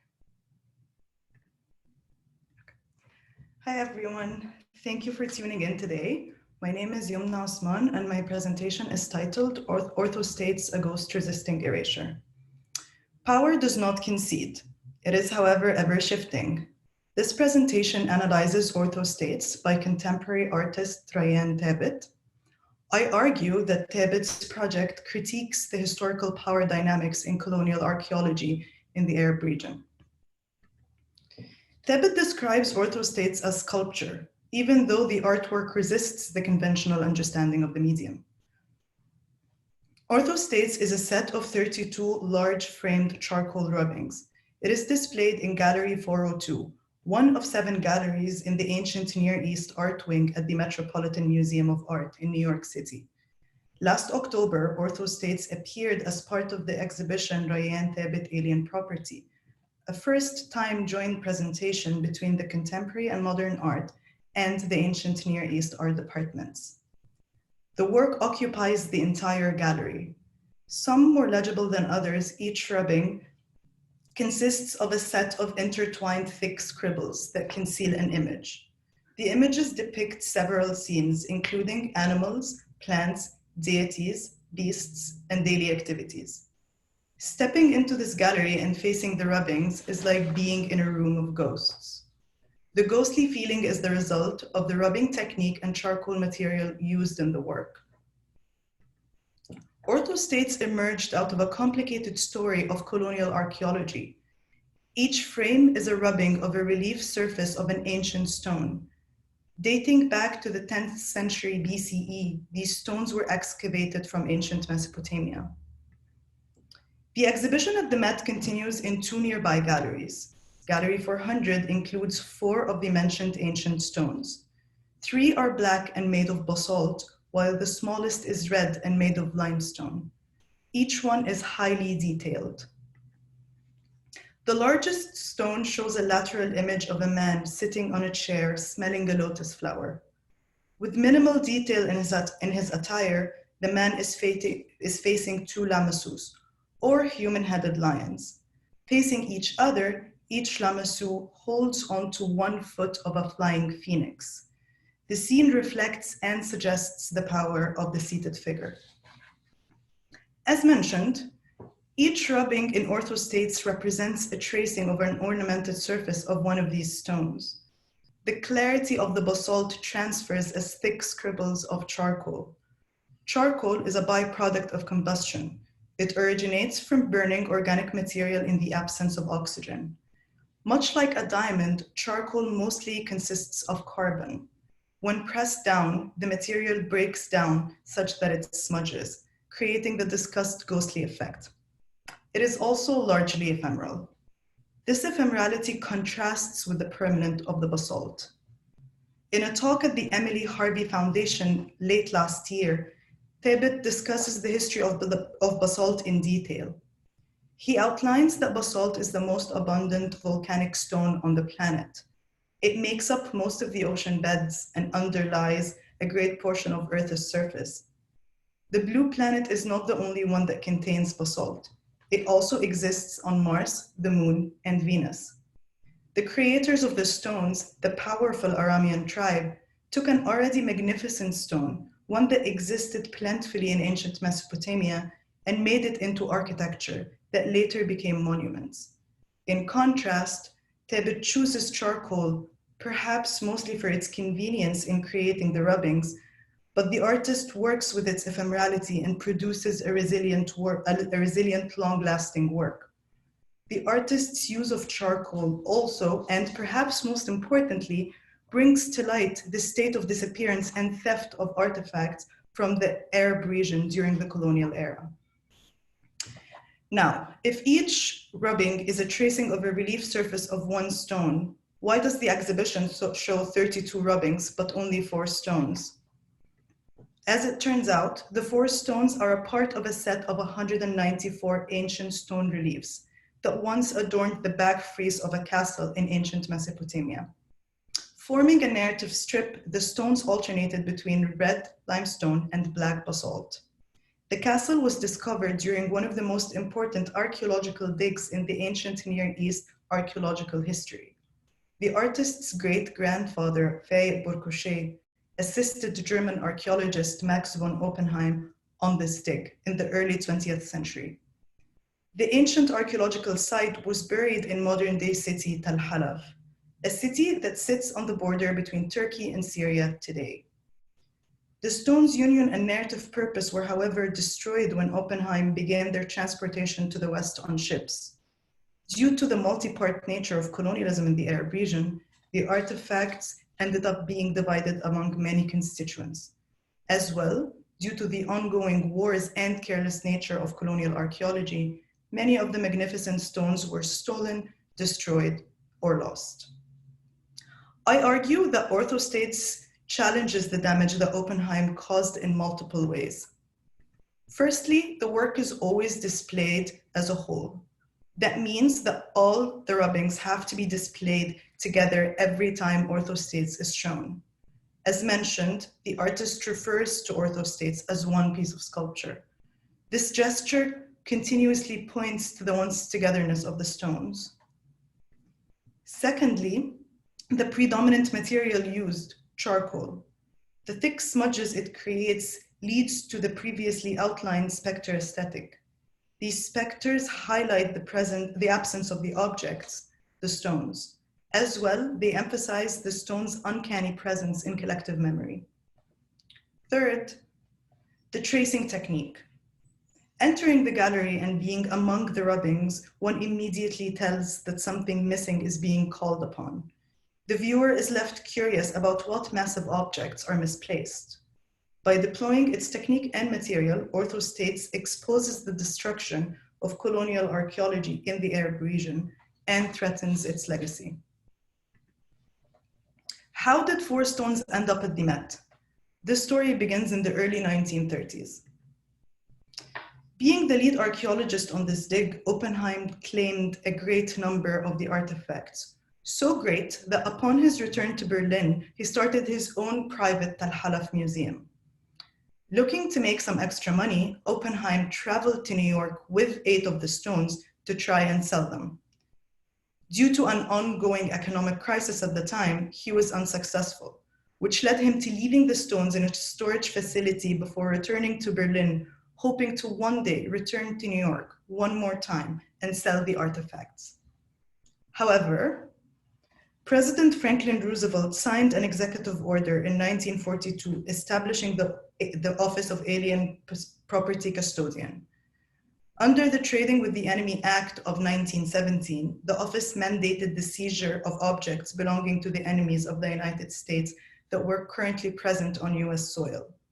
Following the Alien Property Custodian Act, the stones were auctioned and the Met was the highest bidder.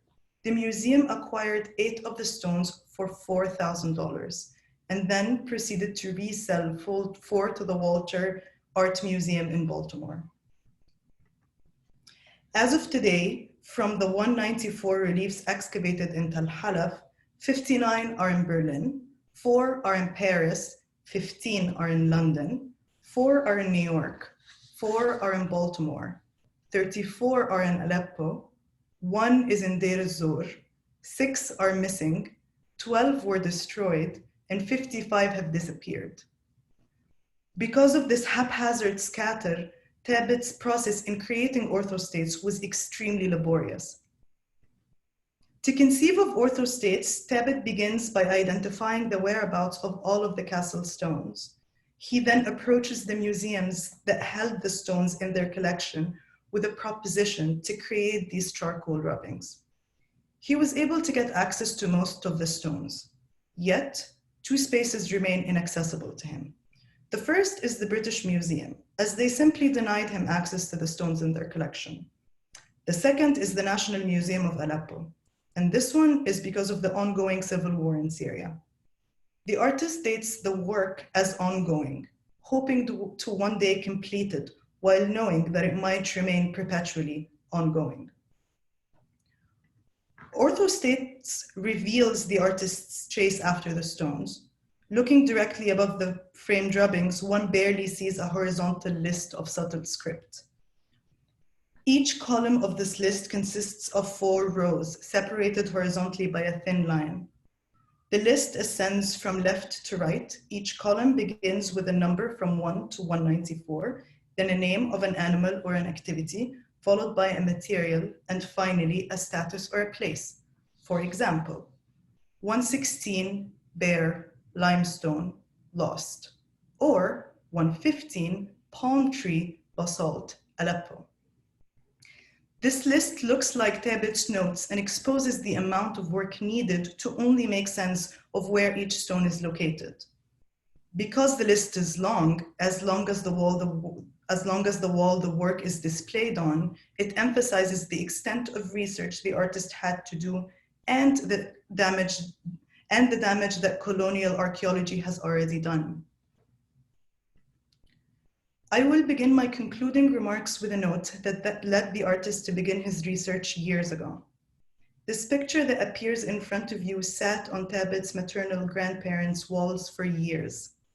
This stern-looking European man is Max von Oppenheim. Tabit looked at it for as long as he remembers without knowing the history it represents. Oppenheim's ghost haunted their home.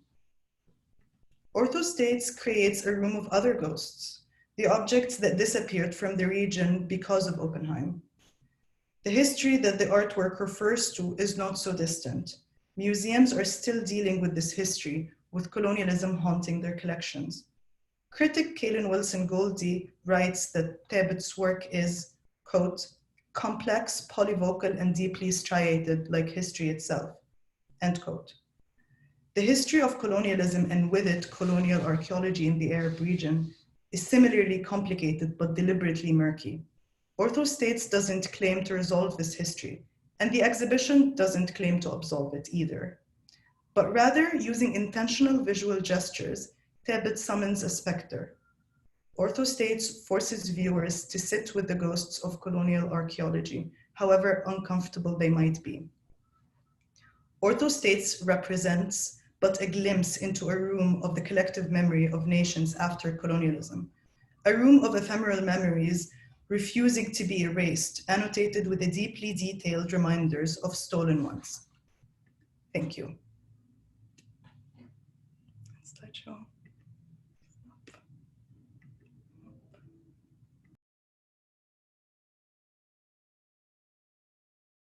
Thank you, Yomna. Let's give these panelists our virtual round of applause. For Yomna, for Justin, and for Alicia. Thank you. So we have just under 15 minutes to talk about the ideas that you've offered to us today in these splendid papers.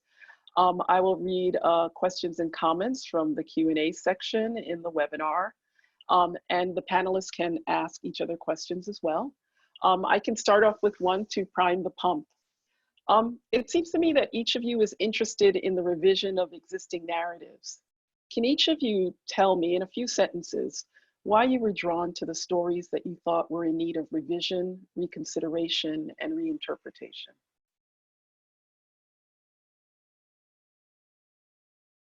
I can respond first. Thank you for that question, Jackie.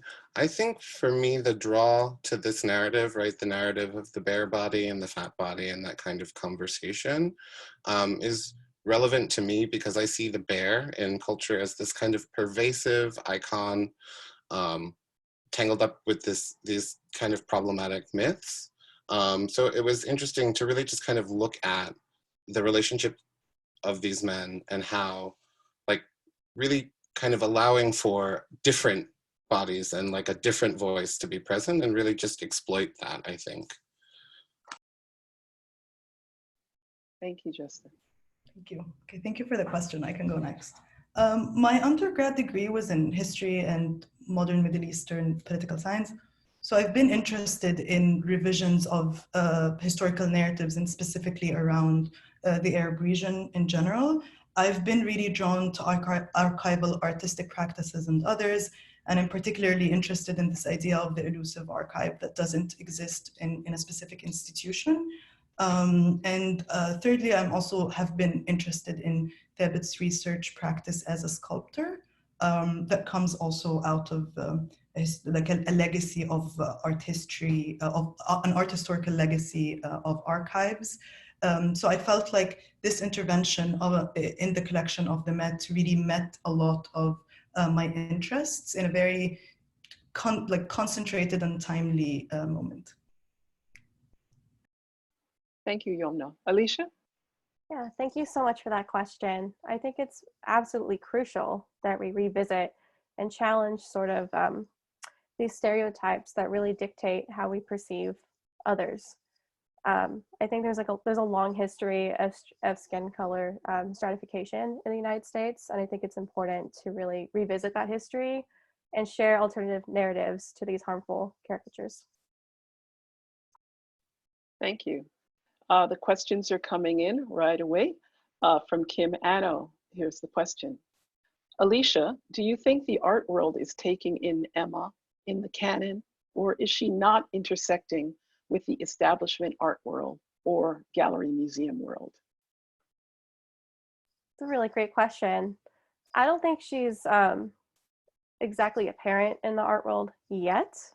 I think her expose sort of happened very recently in 2018. And I've always seen Instagram as an archive. I'm arguing or insisting that her selfies are curated and organized just as Cindy Sherman's or Genevieve Gaignard's photographs are. She's sort of staging herself and stylizing herself in similar regard. So I view them as art objects. Thank you, Alicia. A question for Yomna from Maddie Klett. Yomna, can you talk about the exhibition's position within the Met's larger program? How long was it on view? My understanding is that the stones themselves are a permanent collection installation. Will it evolve? Does this information contribute to your analysis? Thank you so much, Maddie, for the question. The exhibition was on from October 30th of last year till January 18th of this year. So it was a kind of short exhibition. The stones were on display in the same place they are right now, but the display looked different.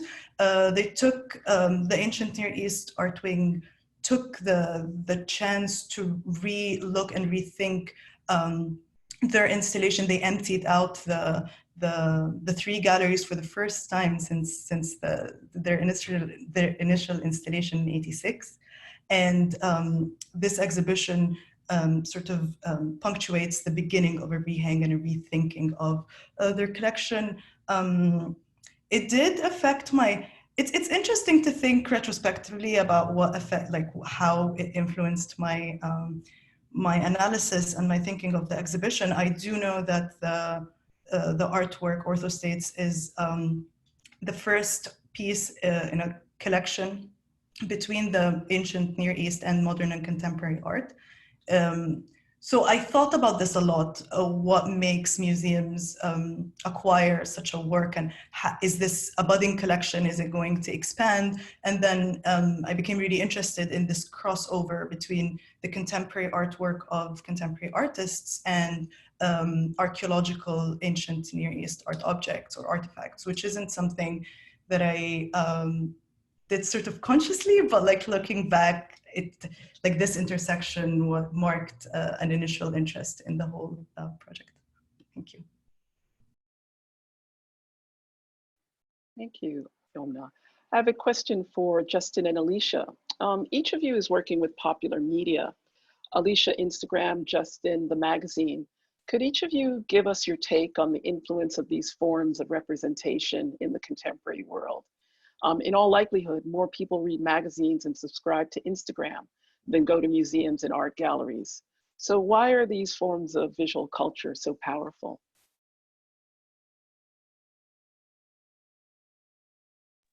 I can go first. Thank you for that question. I'm still always grappling with that, but I think it places urgency on the issue of racial impersonation, just so how accessible it is right now, given our generation in this time period, especially during this pandemic. We're inside, we're attached to our phones, and we're attached to the internet. And I think that Instagram, it's definitely the new wave. I think it's right now a lot of nonprofits and galleries are switching to virtual exhibitions via Instagram and the social media platform. So I think that it is important to regard it as such. That makes sense.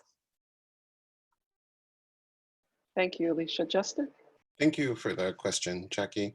For me, the magazine is important because from its historical moment, magazines of this variety were used to build community through their classified ads.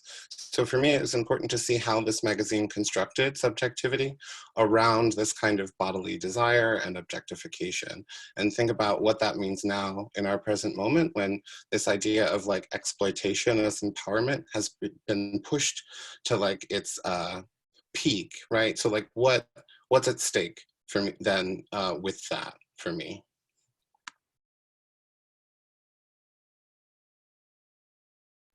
Thank you, Justin.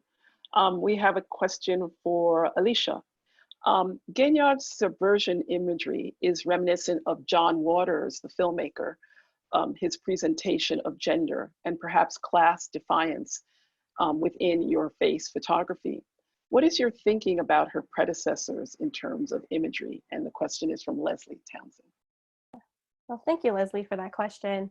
You know, I love John Waters. I've been thinking about his influence upon her work, and she talks openly about incorporating elements of camp and drag as aesthetic components to her images.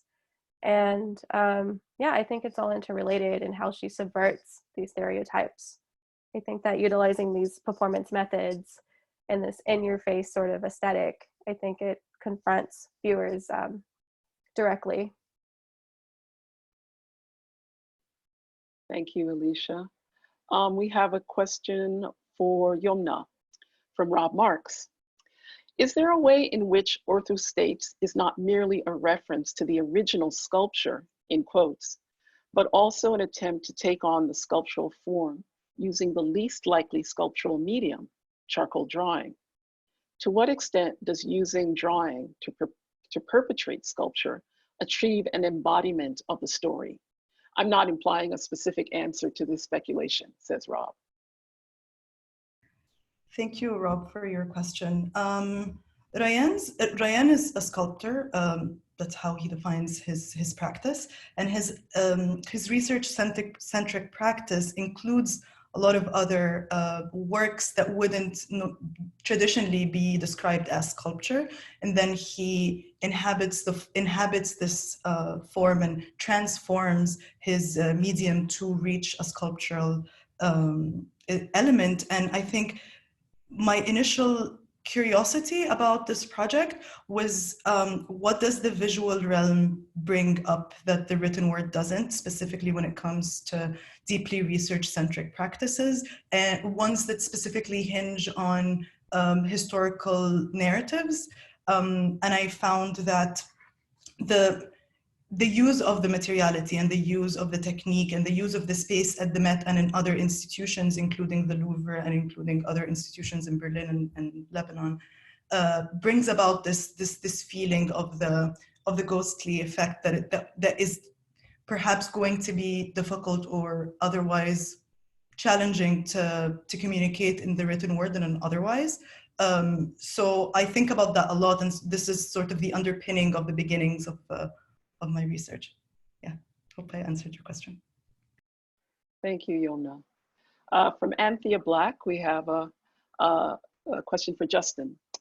I'm wondering how epidemics in the case or in your research of AIDS and the so-called epidemic of fatness, and possibly now COVID-19, how epidemics force queer subjects to further redraw boundaries between social and antisocial.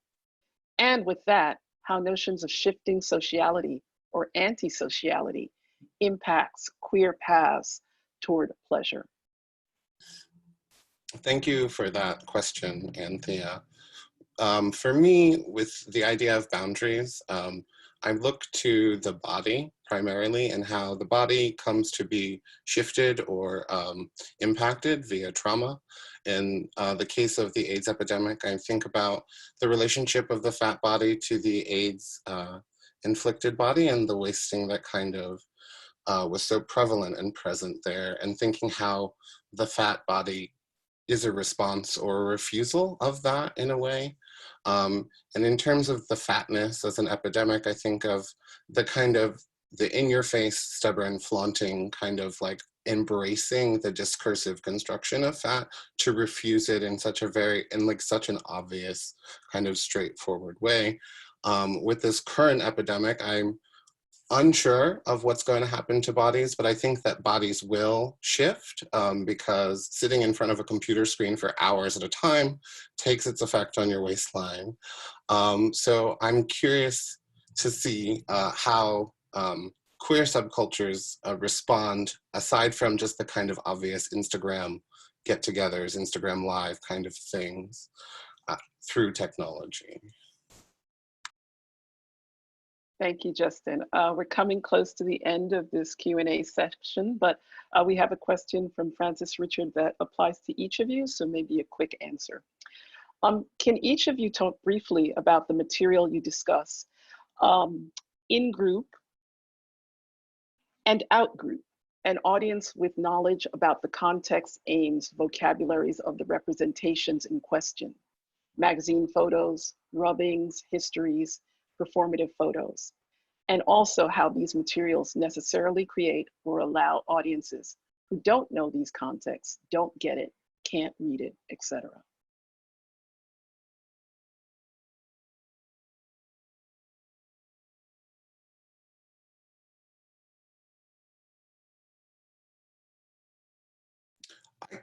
Thank you for the question, Francis.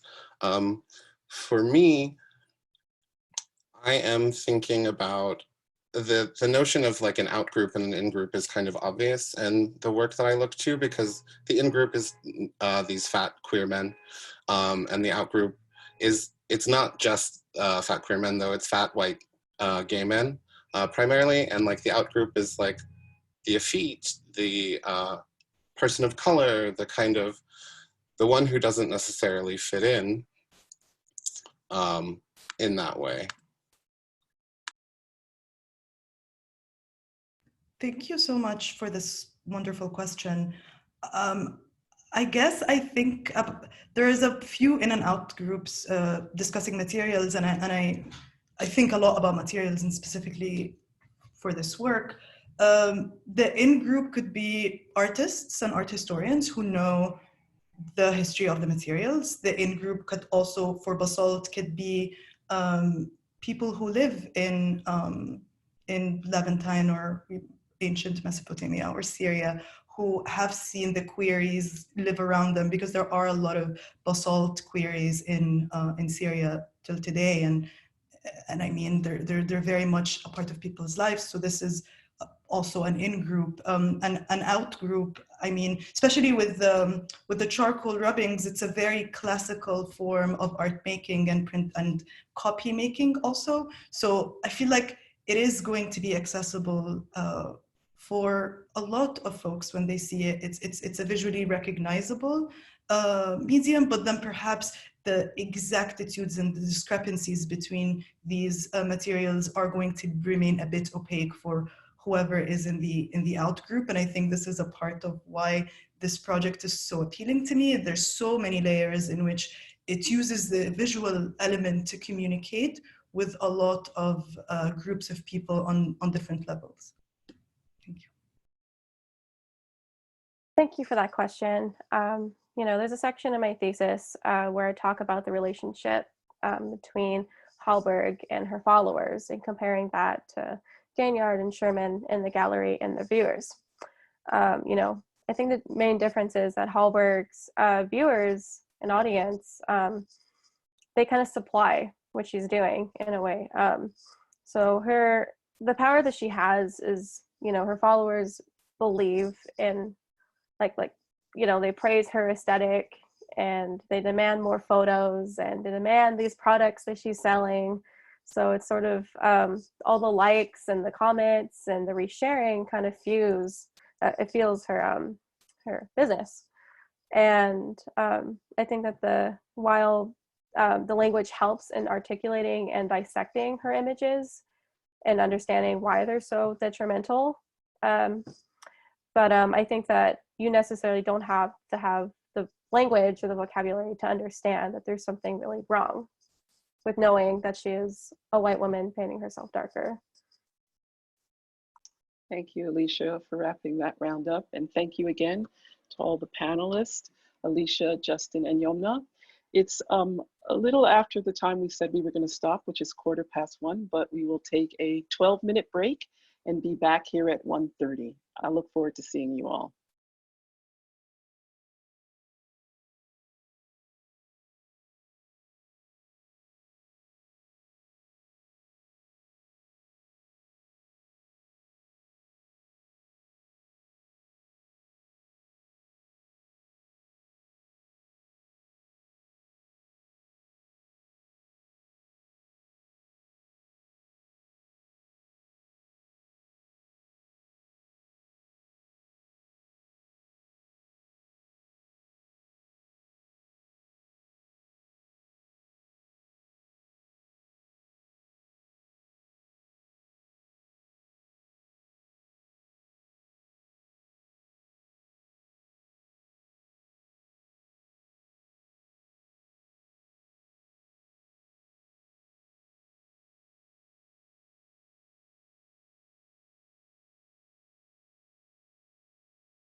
Welcome back to the VCS Symposium.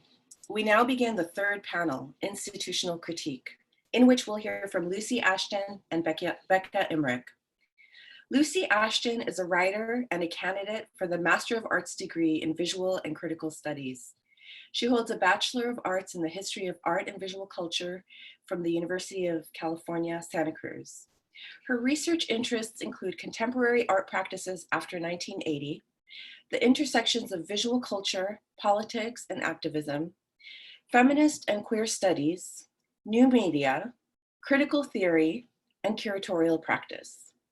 Her writing and research focus on surveillance and visual culture and consider invisibility as a political tool. The title of Lucy's presentation is Rogue Pixels, the Tactics of Invisibility in Hito Styrol's How Not to Be Seen. Becca Emmerich is an artist, writer, and educator.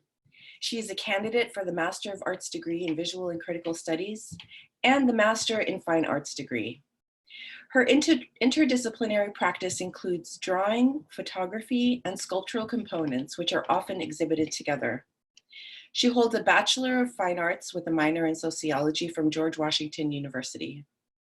She has worked in education departments at the Phillips Collection, as well as Aperture Foundation, where she helped to develop Aperture On-Site, a visual literacy curriculum. The title of Becca's presentation is Pricing and Specification, Corecraft and 910-20000. Without further ado, here's Lucy. Thank you, everyone. Thanks for tuning in today.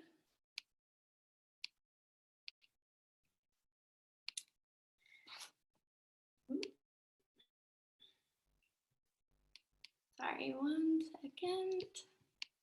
There we go. My name is Lucy Ashton, and I will be presenting Rogue Pixels, Tactics of Invisibility, and Hito Styrol's How Not to Be Seen. In How Not to Be Seen, a fucking didactic educational mob file, German filmmaker, theorist, and visual artist Hito Styrol offers 5 lessons on becoming invisible in the product fashion of educational or instructional films.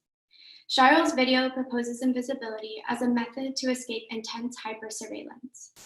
While scholars of Styrol's work have focused on the risks of surveillance and invisibility, in this presentation, I read Styrol's use of invisibility as a political strategy. I use Styrol's concepts of resolution and pixelation as tactics in which to achieve invisibility, and focus on 3 of Styrol's 5 lessons which deal more explicitly with these tactics. These lessons in invisibility offer new forms of infiltration and intervention within the ever-changing conditions of surveillance. Throughout this presentation, I will highlight real-world applications of Styrol's lessons. One of the most significant disadvantages individuals have against governmental power structures is the increasingly unequal use of image collection practices. Invisibility can work against the power asymmetries present in digital surveillance technologies. These asymmetries target precarious lives, more specifically racialized, immigrant, refugee, queer, trans, houseless, and dissident lives, and leads to the disproportionate consequence of control and policing. Adopting methods of invisibility as a political tactic can be a means in which to gain back political power. Learning tactics of invisibility can equip any individual with the means to combat the control of surveillance technologies. Styrol proposes a specific kind of invisibility, in which becoming invisible to the camera and image capture technologies emerges the potentialities of low resolution. Lesson 1 of How Not to Be Seen, titled How to Make Something Invisible for a Camera, foregrounds the concept of resolution by placing the viewer in front of this 1951 United States Air Force resolution test chart, propped up on a camera tripod in front of a green screen. These resolution targets were created by the USAF to calibrate the resolution of aerial photography for surveillance aircrafts and satellites. The resolution target takes on a figurative presence, confronting the viewer. Its flat black surface resembles a head balanced upon a thin neck, with many unblinking white eyes staring out, calibrating and capturing what stands before it. Here's a clip from the beginning of Lesson 1. To hide.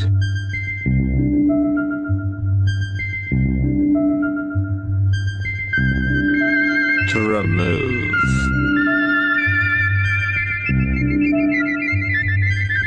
to go off screen.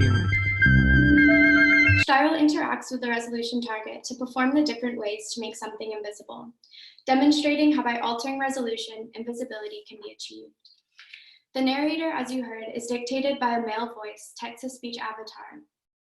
It continues and states that the resolution target, quote, measures the visibility of a picture. It measures the visibility of the world as a picture. Resolution determines visibility. Whatever is not captured by resolution is invisible, end quote. Surveillance technologies rely on resolution to make potential threats visible. Styrel's decision to open the video with this resolution target is strategic, for it signals a relationship between surveillance, technology, and war. The use of the word target to describe the resolution chart connotes a threat of visibility. The body and image, as read by the resolution target, become the focus of the aim of the attack of visibility. Similarly, theorist Irving Goh states that, quote, the figure of the citizen today, less than being a figure of the future or a future freedom of the human, is more a figure of citizen as target, end quote. By target, Goh refers to how governments surveil the actions of their citizens to watch for behavior that could pose a threat to the security of the state, rendering all individuals as potential targets. Surveillance technologies turn humans into transmitted content when their facial features are detected and transformed into data. But becoming the medium of transmission activates the body and repositions the individual to function effectively against systems of surveillance. Styrel herself converts into image material in Lesson 3, How to Become Invisible by Becoming a Picture. In this instance, pieces of Styrel's body become the image that is projected behind her, successfully camouflaging herself. She highlights that through making the body into a medium of transmission, i.e. a part of a screen or digital image, the camera cannot register her body as a body. Instead, it records the screen that she has become enmeshed in. She sinks into the image, becoming a part of its materiality. Camouflaging in this way cloaks one's identity, which Eugene Thacker and Alexander R. Galloway argue is a tactic of non-existence. They define non-existence as a strategy to avoid control, specifically within systems of data and technology, and suggest that in becoming a medium of transmission, an individual is given temporary autonomy from the structures that control. They state that, quote, with this type of cloaking, one is not hiding, rather one is simply non-existent to that node. The subject has full presence, but is simply not there on the screen, end quote. The use of anti-recognition techniques, such as covering the face, either with an object or paint, can combat facial recognition software used by many surveillance technologies and evade identification by police and military. This is due to the fact that computer systems currently don't identify faces the way that humans do. Presently, in the midst of the COVID-19 pandemic, mask wearing has become normalized and in some cases mandatory. With the nose and mouth covered by material, two essential aspects of the face disappear from view and interfere with facial recognition. Of course, masking the face is now seen as essential rather than suspicious, but I can't help but wonder, does this provide ample ground for facial recognition software to be able to identify a face using just the eyes? For now, at least, our use of masks is a means to circumvent the surveillance state. Styrel uses humor as a device to expose the political urgency at play within the development of surveillance technologies. Later on in Lesson 3, Styrel introduces this pixel-based resolution chart. Due to the new standards in photographic resolution, the narrator informs us that, quote, to become invisible, one has to become smaller or equal to 1 pixel, end quote. These figures personify the previous pixel-based resolution chart and demonstrate what it could look like if one were to become smaller or equal to 1 pixel. They playfully spin, hop, and bump into each other, performing as pixels.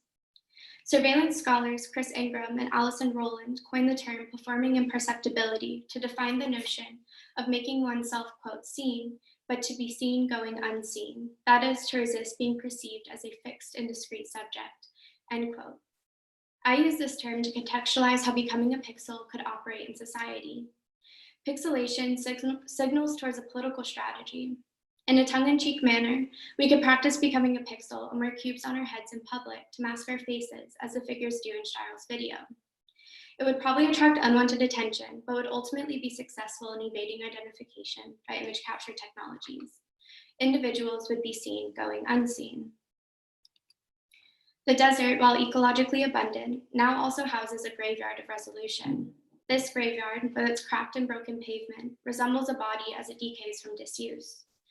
The narrator states, quote, "Rogue pixels hide in the cracks of old standards of resolution. They throw off the cloak of representation," end quote.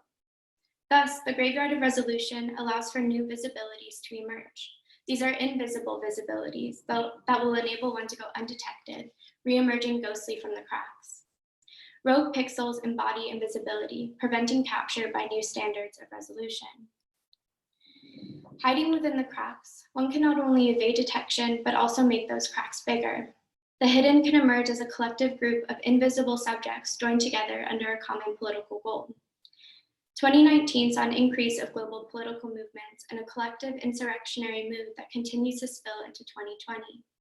From Hong Kong to Chile, France, Colombia, and Egypt, protesters have taken to the streets to object to the tightening of democratic rights and resources. I read these protesters as rogue pixels because of their sophisticated tactics and identity protection methods. During street demonstrations, many protesters adopt the black bloc method, defined by the collective use of wearing black face concealing gear, which increases anonymity and resists police surveillance.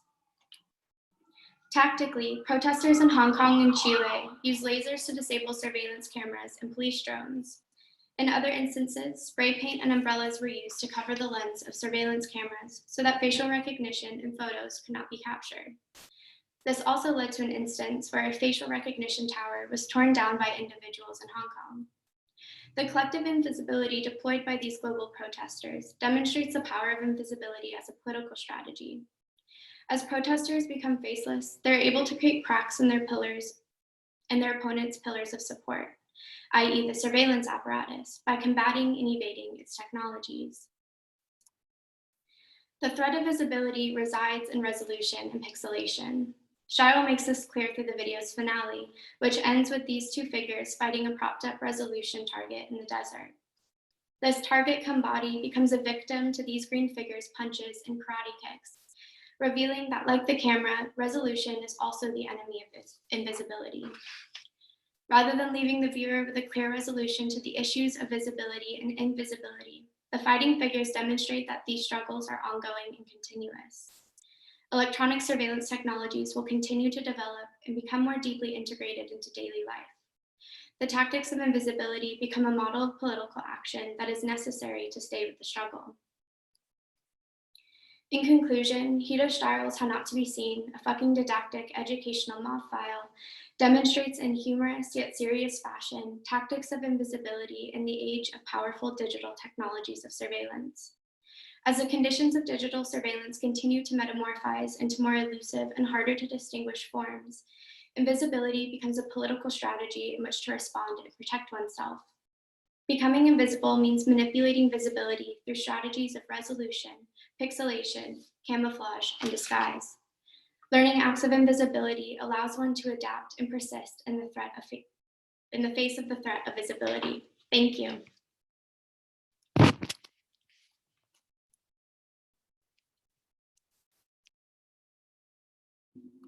Thank you, Lucy, and thank you everyone for attending today.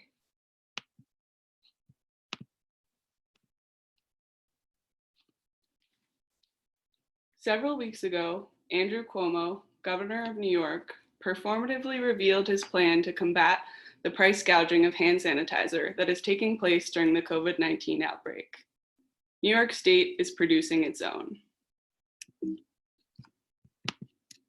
How will they keep the price so low? NYS Clean is bottled and packaged by incarcerated workers for Corecraft, the brand name for New York State's prison industries program. These inmates are paid less than 70 cents per hour and are working in around-the-clock shifts of 8 hours or more to manufacture 100,000 gallons of sanitizer a week. Inmates are not even allowed to use the sanitizer themselves, even though they are at increased risk for contracting the virus due to the impossibility of social distancing within prisons. This presentation is about the prison industrial complex, and more specifically, how unpaid labor, in one form or another, is foundational to the existence of the United States, dating back to chattel slavery and extending into the present. The hypocrisy and inequities built into the foundation of America are profound. Yet this reality is often obscured in a million large and small ways, including within visual culture, advertising, and graphic design. This talk will focus on the overlooked histories embedded in objects as they relate to the prison industrial complex through Cameron Rowland's 2016 show, 910-20000 at Artist Space in New York. The exhibition included 12 items, several of which were produced by inmates for Corecraft, New York's prison industry's brand name, and Calpia, California's prison industry's moniker. I read Rowland's exhibition as a form of commodity demystification that conceptually lays out a timeline linking slavery and correctional industries, using recontextualized objects as anchors. This presentation will look closely at one object in the exhibition, Attica Series Desk, as well as Corecraft's corresponding advertising. I'll consider how seemingly innocuous material goods carry latent histories and have the capacity to simultaneously reveal and occlude underlying power structures. I argue that Rowland's intervention is a form of what Christina Sharp calls Black annotation in her book, In the Wake. If annotation is a form of metadata that comments, explains, or complicates a text or image, Sharp delineates Black annotation as a form of sense-making that counters the redaction of Black lives, quote, made invisible to the present and future, subtended by plantation logics, detached objects, and brutal architectures, end quote. As a sculptor, Rowland is concerned with the unspoken histories and significance of physical objects and complicating these brutal institutional architectures by using them against themselves. Reading Rowland's work through Sharp, we see that he's performing exactly this form of annotation on this compiled inventory of products directly and indirectly related to correctional industries, connecting each object to larger structural issues through research and context. In the exhibition, a large L-shaped desk is placed near the entryway, slightly offset from the wall. It could almost be mistaken for a gallery sitter's desk. The desk has a laminate particle board surface with a pseudo walnut wood finish and a powder coated black metal undercarriage, complete with filing cabinets and a slim lock drawer. No chair accompanies the desk, thwarting the object's intended use and inviting a reconsideration of the item within the context of the gallery. The Attica desk fits right into the scene, just as it does in hundreds of government offices where the desk is currently supporting administrative work throughout New York. But the Attica desk is not just like any other desk. It was produced by incarcerated workers for Corecraft. Rowland presents this mundane office table straightforwardly. However, his accompanying exhibition text contains captions for each of the works that complicate initial perceptions of banality for curious viewers who look below the surface. Rowland maps out how the Attica desk functions as a concrete symbol of inmate labor that produces the scaffolding for governmental administration through the fabrication of furniture. The artist's description also emphasizes Attica's historical significance as a critical site where the fight for compensation for inmate labor took place. Corecraft's Attica desk, represented by Rowland, is not only named after a town or a correctional facility, but the location of the most important prisoner uprising in recent United States history. Through its naming of the desk, Corecraft acknowledges the facility where the product was made, but also attempts to alter associations with the name Attica, turning attention away from the uprising and towards commonplace office furniture. The loaded history of the Attica uprising functions as a cornerstone for Rowland's demystification of the Attica desk. The uprising began when inmates took over the Attica prison yard in 1971, requesting basic human rights such as access to additional food, space, and fair pay for their labor in prison industries. They gathered in the D yard, pictured here in the center of this aerial photograph. Their goal was to bring the governor of New York at the time, Nelson A. Rockefeller, to Attica in order to resolve the human rights abuses at the prison. While several guards were taken hostage in order to gain leverage for the activists' demands, the initial uprising was largely nonviolent. Inmates like Elliot L.D. Barkley, second from the right in this photograph, took over leadership roles to keep the peace and push forward negotiations. Discussions lasted for several days, but Rockefeller refused to come to Attica. Instead, he remotely ordered a retaking of the prison by force.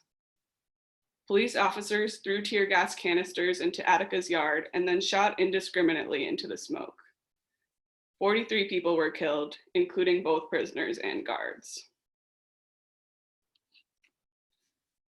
The significance of Attica not only stems from the scale of the massacre, but the attempt by Rockefeller, the Nixon administration, and New York State Police to control the narrative surrounding its aftermath. Even though the vast majority of deaths were the result of the forceful retaking of the prison and not the initial protest, the police response was presented as an unavoidable precaution against violence by inmates. Guard deaths were wrongfully attributed to prisoners.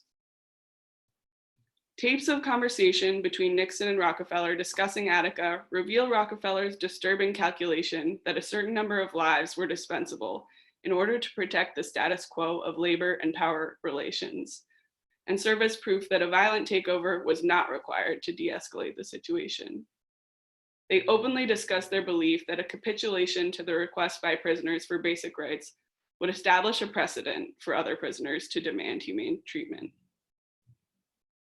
Although many misstated facts have been cleared up by witnesses and historians, misinformation about Attica still lingers. Sensationalist accounts of the takeover remain ingrained in cultural memory and rarely foreground the inmates' humble demands or the inhumane conditions that spurred their requests in the first place. But aside from their shared namesake and origin point, what does the Attica uprising have to do with this desk?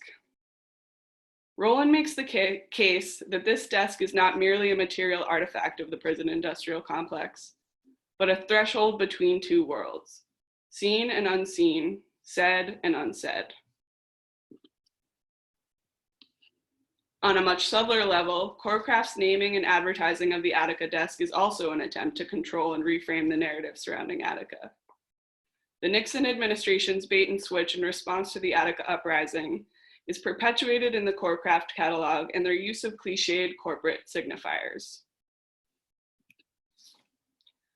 A level of commodity fetishism is par for the course in any catalog, but this disassociation from the exploitative reality of production is particularly disturbing in the context of prison industry's manufactured goods.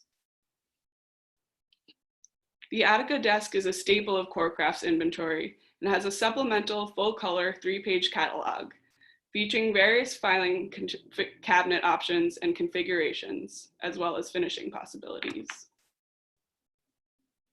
The material qualities of the Attica desk reflect a bait and switch also. A 20-gauge steel structure with a walnut print facade, disguising a shoddy particle board work surface.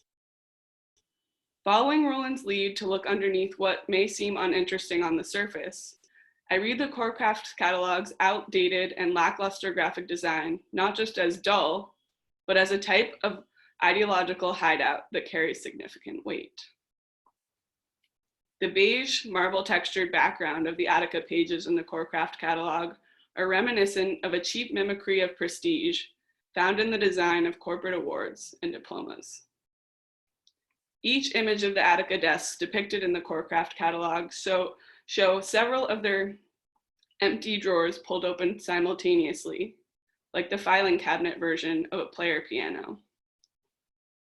The function of these standard filing drawers is so painfully obvious that the images read as over-the-top showmanship for something incredibly banal, even going so far as to suggest, there's nothing to see here. This implied transparency is troublesome, considering many important documents and evidence related to the Attica uprising were kept from the public until a lawsuit verdict in 2016, stored in the very same filing cabinets produced by inmates for Corecraft. Roland actively addresses this opacity of information surrounding correctional industries within the presentation of his work.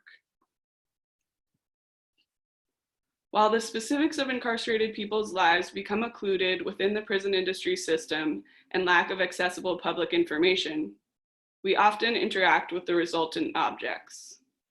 However, most people sitting down to work at an Attica desk have no idea of its origin or significance. Roland demonstrates how Corecraft's Attica desk signifies much more than just a desk, becoming a talisman for the weight of unspoken histories. But he also highlights how it can fade back into mundanity just as easily as an unquestioned part of the furniture or invisible feature of the administrative landscape. Revisiting the documentation of the exhibition, I noticed that there are fingerprints clouding the shiny metal black base on the backside of the desk. Noting the pristine, minimal display of the rest of the works in the show and Roland's attention to detail, I posit that these marks were left on the desk intentionally. It's unclear whether the prints are from incarcerated workers at Attica who assembled the desk for cents on the dollar, art handlers, or planted by Roland himself. But the smudges create a subtle index of human presence and a reminder of those that are marginalized through the carceral system. In Discipline and Punish, Michel Foucault theorizes that systems of power and control occur not only within the context of prisons, but develop within and structure other institutions, such as schools and workplaces. In this vein, it's impossible to dismantle the prison industrial complex without dismantling modes of thought that pervade society and institutions as a whole. In Roland's presentation of Attica series desk, one begins to see how seemingly disparate institutions, the government offices that utilize the furniture, art galleries which display Roland's work, and correctional industries themselves, are in fact interrelated. The objects function as tangible indicators in Roland's work, allowing one to grapple with the web of forces that contribute to the persistence of correctional industries, rather than solely focusing on the culpability of individuals. His approach responds to the diffuse, entangled, and slippery nature of systemic injustice and institutional racism by tethering abstract ideas about power to the physical world. In closing, Roland offers a methodology to reconsider the assumed neutrality of the objects and institutions we interact with on a daily basis, awakening their dormant histories and ties to the prison industrial complex. Thank you.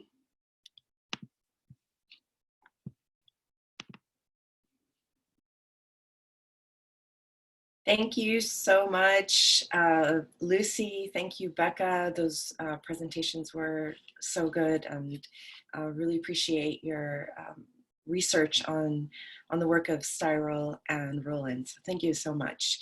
So yeah, feel free, audience members, to send in your questions, but I'm going to start us off with a question about institutional critique, the name of the panel. Institutional critique lays bare the ways in which we are often complicit in systems of control, surveillance, and your projects make that really clear. So I wanted to ask you a little bit about the framing of your projects within, through institutional critique. What does that framing bring to the topic of your papers, but what also does it leave out? And Lucy, we can start with you. Thank you so much for that question. I'm going to start with what it leaves out, I guess, but institutional critique as a kind of movement has become institutionalized by museums now, which I think decreases critical potential.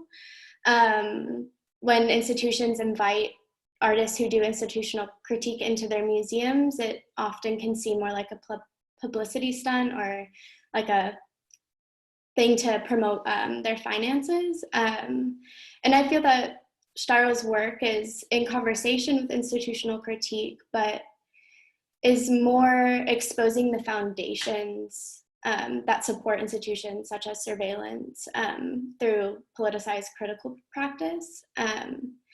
And I think while her work does exist in institutions, I think, she offers, especially in this film, since it's didactic and teaches like lessons, that it gives individuals a chance to like personally reflect on how surveillance, how surveillance affects how they live in the world. So. Thanks, Lucy. And to add to that, certainly I think Roland's work can be considered a form of institutional critique in that he implicates institutions that show his work. The title of the exhibition, The Mouthful of Numbers 910-20000, actually comes from the contract number that Chorecraft gave to Artist Space, which is the exhibition venue, to purchase the items. So Roland forces the institutions themselves to use their nonprofit status to purchase the items. And this is just like one of the many ways that he implicates the places where he shows work. But I think Lucy brings up a great point about what does institutional critique mean in an environment where art institutions are actively requesting these interventions, but doing very little to actually divest themselves from the capital that's entangled with these structural injustices? So in that sense, one worries or wonders whether these interventions are almost like smoothing over a larger injustice with this small conceit.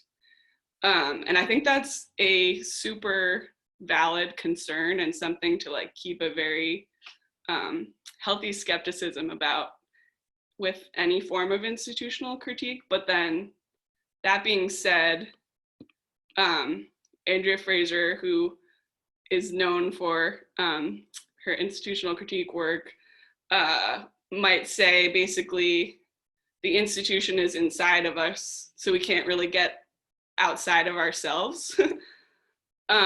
So I think that the institutional, like one thing that Roland's work brings to the table of institutional critique, if we think of like Hans Hake as level 1 institutional critique, Andrea Fraser and Fred Wilson as institutional critique 2.0. I consider Roland maybe a 3.0, which is bringing an additional level of reflexivity and self-awareness, knowing that it's not just, institutional critique can't just only be directed at the institution, but there has to be an acknowledgement of how it leaks and seeps out into everyone involved. Thank you so much. I have a question from Francis Richard for the both of you. Francis asks, could you each talk about how embodiment or erasure thereof functions in the work you are studying? Lucy, maybe we start with you.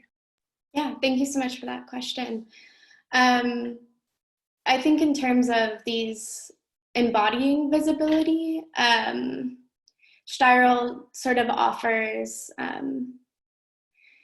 different routes that one can take in choosing to embody invisibility, but you know, I think it's definitely like a personal choice on whether or not that embodiment happens. But offering these lessons to know that it is a potential to subvert the surveillance state by embodying invisibility as like your everyday or in more like politicized moments, such as through political protests. But I think that's kind of where maybe embodiment, but also erasure of embodiment comes through in her work. Thank you. Becca. Thank you for the question, Francis. So it's really interesting to think about embodiment within the context of Roland's work, especially because the first read of it is often that it comes across extremely like stark, minimal, and devoid of human contact. But I think that upon a second look or third look, it's kind of a slow burn. You realize that Roland is exposing this process of commodity fetishism, which separates us when we buy or use products from any recognition of the people that produce them. So in a way, he's exposing how this occlusion happens.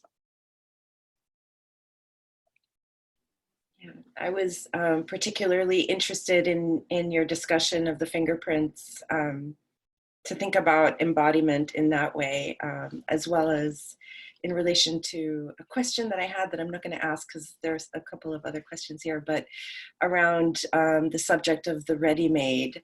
If truly he did plant his fingertips on, or his fingerprints on the desk, then what does that say, or what does that tell us about his relationship to the object in terms of the artist's hand and the artist's touch and things like that. So there is a question, Becca, from Maddie Klett about the staging of Roland's Attica desk within the space of artist space, and in relation to other works in the room. So can you talk a little bit about how it was physically in relationship to other works in the gallery? It was pretty far away from mostly everything else. And if you walked in the door sort of across from you, and yeah, like I think a couple people who reviewed the exhibition point out, and I agree, is like there's a push and pull between like you think that it is actually belonging in the space as part of like the infrastructure, and then upon second revision you realize that it's actually not. But yeah, I wish I had more time to, in my long form thesis, I talk about like each of the items in the exhibition, but for this I just had to choose one. But I thought that desk is a good case study because of its push and pull between, does this belong here in a gallery space? Yeah, exactly. And so Lucy, actually, this is a question for both of you, but I'd like Lucy to address it since we have a couple minutes before we have to end the moderated discussion. So Patricia Lang asks, how did the current moment of the pandemic impact your thinking or conclusions of your thesis? Thank you, Patricia. You know, in the beginning, I was like everyone, kind of very jumbled about this whole situation. And then I started really thinking about the fact that we do have to go out into public wearing masks, and how that is like kind of one of your most basic forms of like covering your face that affects facial recognition, because how that technology works, it needs your eyes, your nose, and your mouth. And so by covering that, you know, it leaves just only the eyes, but at the same time, it also made me think about this is a great opportunity for surveillance technologies and facial recognition software to get better and only use the eyes in recognizing a face and identifying a person. So it's kind of like in this moment, facial recognition software isn't there yet. So we're kind of like safe and we can like continue to subvert the surveillance state, but at the same time, I think it's research and development of technology is going to kind of ride this wave of the fact that most people are going outside with masks on. Yeah, and clearly this conversation suggests that there's so much more to say about these projects, both in the context of art history as well as political activism and the ways in which we inhabit the world. But unfortunately, we've run out of time. So I just want to say thank you. Thank you both, Becca and Lucy. You both did a great job. And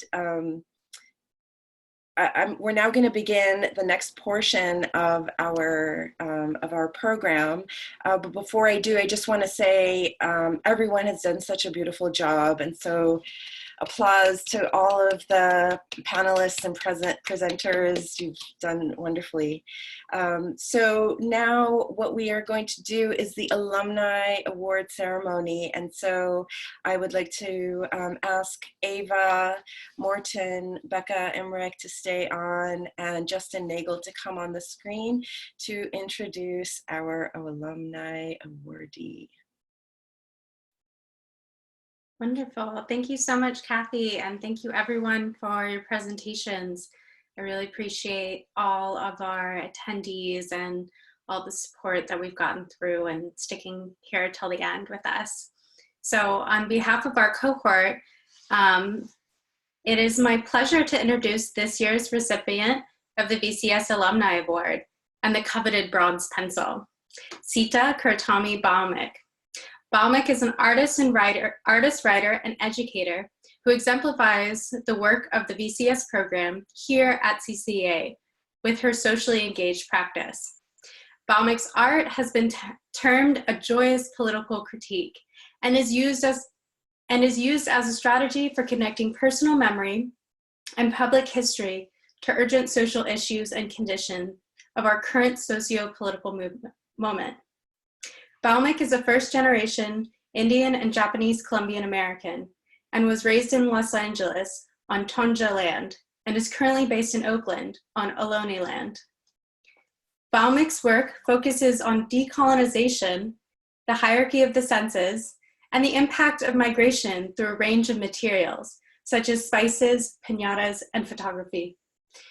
Sita holds a BA in studio art from Scripps College, an MA in interdisciplinary art, and an MA in visual and critical studies from the California College of the Arts, where she currently teaches in diversity studies. Sita's collaborative and engaged practice has taken her to Holland, Ireland, Hong Kong, and Mexico, where she has exhibited, collaborated, and cooked. Baumick's work has worked with many institutions such as YBCA, the Asian Art Museum of San Francisco, the San Jose Museum of Art, the Oakland Museum of California, Southern Exposure, 826 Valencia, Stanford University, the Smithsonian APAC, the Future Foods House in Rotterdam, and Make a Difference Asia, to name a few. In addition to her work with major institutions, Baumick is also a founding member of the People's Kitchen Collective in Oakland, California, along with Joyce Jackson and Saqib Kaval. This collective works to produce community meals that narrate our shared struggle and resilience. They mine families' recipes to uncover the maps of their migration and the stories of perseverance. The goal of the People's Kitchen Collective is to not only fill our stomachs, but also nourish our souls, feed our minds, and fuel a movement. It is from this foundation that they create immersive experiences, emphasizing radical hospitality as a strategy to address urgent social issues of our time. In addition to her artistic practice that destabilizes sense engagement with food and art, Baumick has a writing practice that is committed to equality and diversity in the arts. She has been the art feature editor for Hyphen magazine and a board member at Kearney Street Workshop. She has been a fellow at the Lucas Arts Program and an artist in resident at the Schuylkill Castle in Kilkenny, Ireland. Baumick is a recipient of the 2019 Art Matters Grant for ongoing work that breaks ground aesthetically and socially, and the 2020 Phil Shacker Foundation Eureka Fellow. She currently teaches in diversity studies at California College of the Arts. Her first book with Kaya Press, focusing on Asian Pacific diaspora, is forthcoming. Our class is particularly excited to honor her with the CCA VCS Alumni Award this year because of Baumick's exceptional socially engaged work, exemplifying CCA's commitment to social justice and community engagement. Please help us in welcoming the 2020 recipient of the VCS Alumni Award, Sita Kurtomi Baumick. Hi, thank you, everybody. Welcome to my studio. Still getting sorted out here, but I brought my pencil. So today we're going from blueberry to bronze.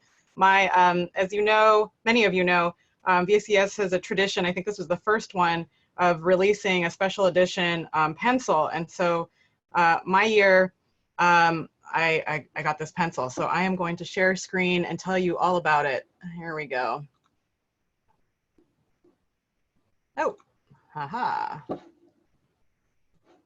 And all right.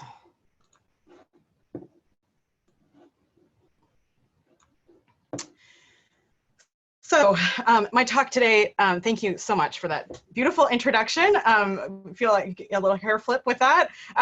So wonderful to have somebody kind of say all those beautiful things to you. So thank you so much, and congratulations to everyone. Such inspiring and important critical work. And it's an honor to be here with you today. So my talk today is Reflections on the Pencil from Blueberry to Bronze, or Notes on Writing, Criticality, and Belonging in Visual and Critical Studies.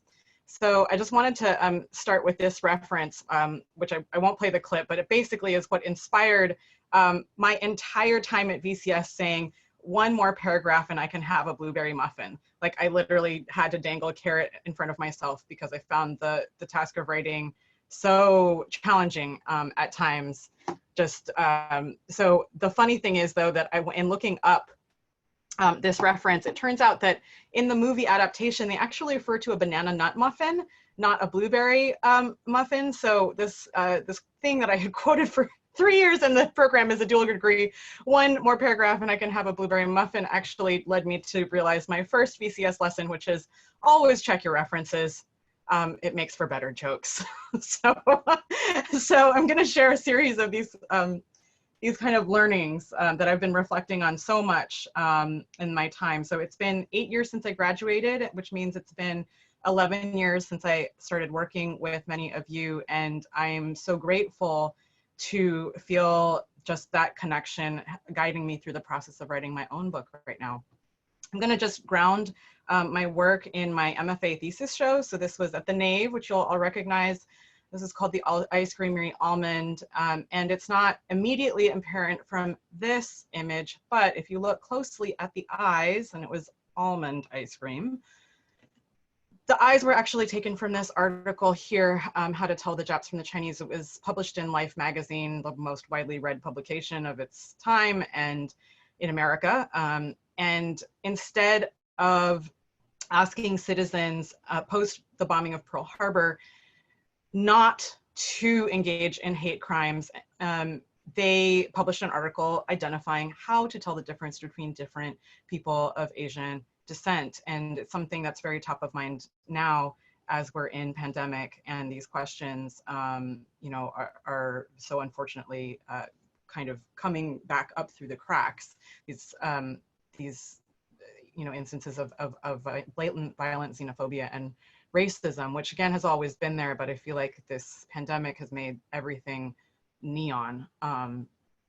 So this article was really kind of the inspiration for taking these eyes, for also kind of thinking about my anger through it. So if you think about this phrase, I scream, you scream, we all scream for ice cream, this article right here made me want to scream. And so I started asking people, well, what makes you want to scream, and how can we turn that into a prompt for people to respond to? And at the time, I was also really pushing against what I saw as this visual supremacy of thinking about what of the other senses. The second I enrolled in visual critical studies, I thought, wait, well, what about the other senses? Smell, taste, touch, hearing. And so this is a vanilla cone scented wall that I installed in the Nave. And this is the poster for my VCS thesis, The Edible Body, again, thinking really about the hierarchy of the senses and how that figured into the work. Because of an article that I wrote for Art Practical, thanks to Michelle Carlson, many others, that thesis was actually published as a chapter in a book called Multiple Elementary with Hannah Jekyll and Helen Reed. So you can actually read about that out in the world, which is really exciting. And this leads me to another VCS lesson that I learned from Tina Takamoto, and I'm paraphrasing Tina here, but I remember she wisely told me, you will generate more ideas than you can possibly make in your time in grad school, and to write them down now because they will sustain you later.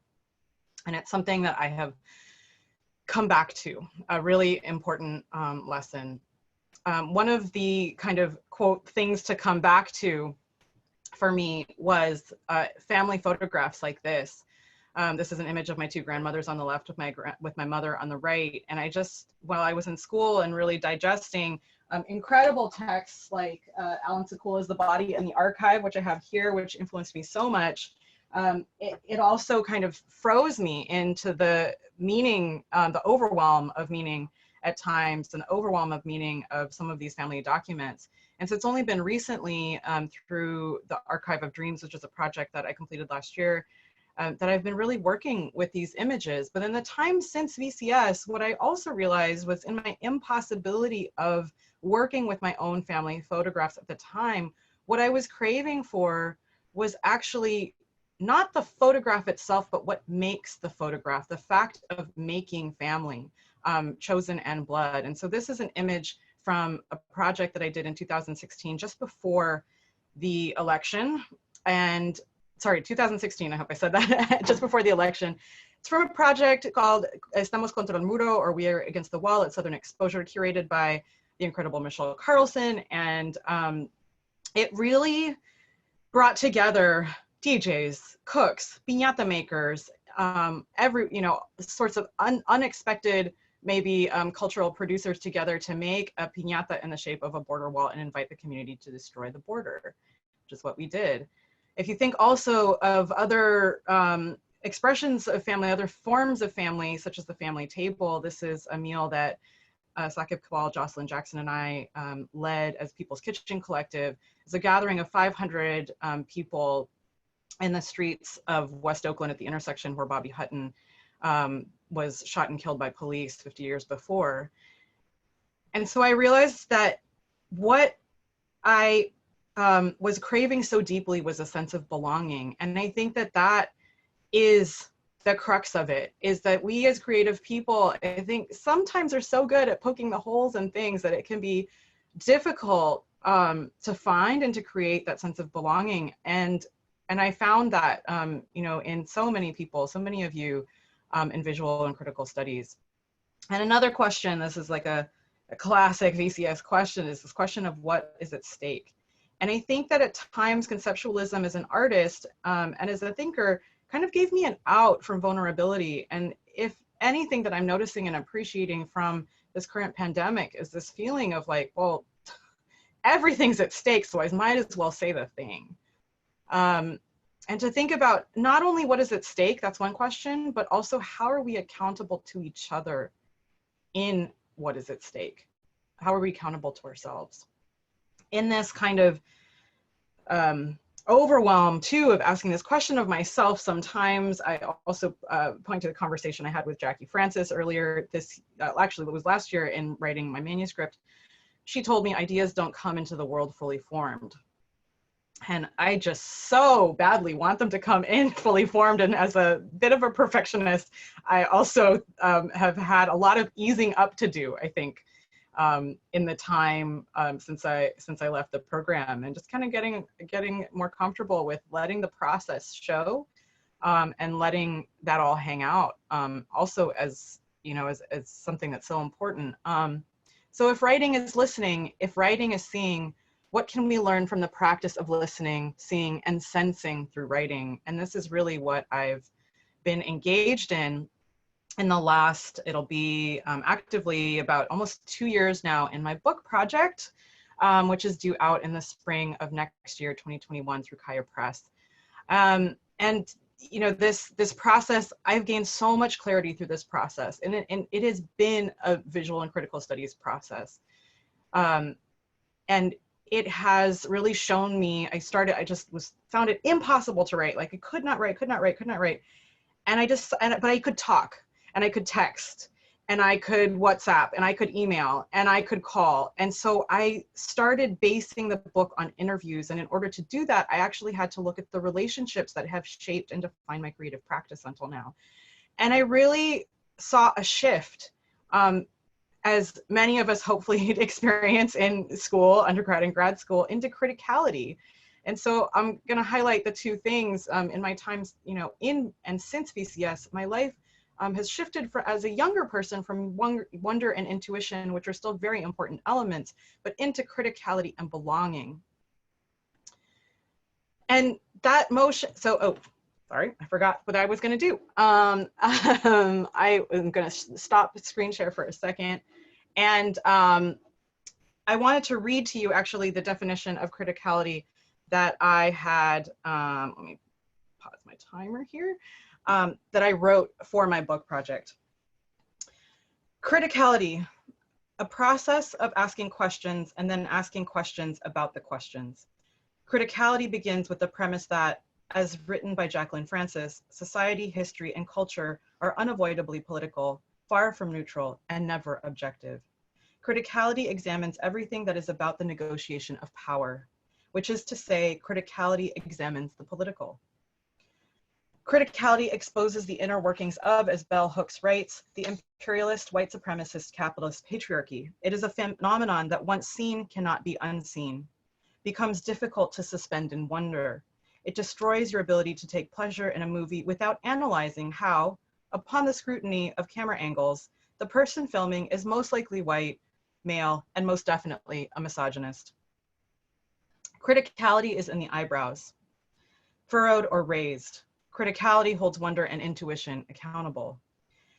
In library voices, late night Google searches, and arguments, criticality gains power as it connects the stars into constellations. This is where criticality and wonder intersect, in the details, in the magnitude, in the connection between lived experience and collective moments of the world, in the personal and the political.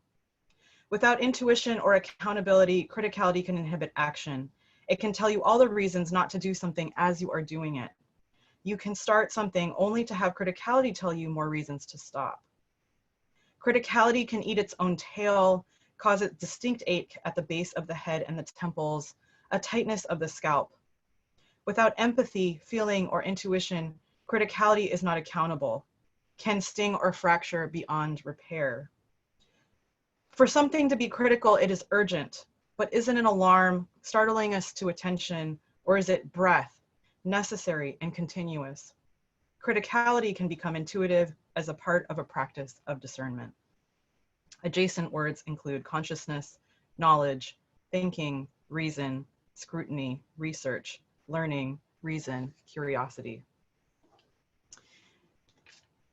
So I just wanted to share, there's so much more that I wanted to share, but I will end with that reading. And I want to just thank a few people that if I am teaching, I am writing, it is because of you and that boundless support that I have experienced so generously because of and through the people who make up this beautiful program. Thank you. So thank you to Terza Latimer, Tina Takamoto, Jacqueline Francis, Michelle Carlson, Jeanette Roan, honorary VCS, Angela Hennessy, Doug Hall, and Martin Berger, who are all part of my thesis and continue to be part of the conversation. And to Kate Moore and Sean J. West, thank you so much for all of your workings, and Mike Rothfeld. And one of the best pieces of advice that I got through the thesis process was from Jeanette Roan, who said, the best thesis is a done thesis. And so Jeanette, I channeled that in myself as I finish my manuscript in the next month. The best book might be a done book. So thank you for honoring me with this bronze pencil. I am so grateful to the inspiration, the criticality, and the sense of belonging that I get from each of you and in this process, and you will be all with me as I continue forward. Thank you so much.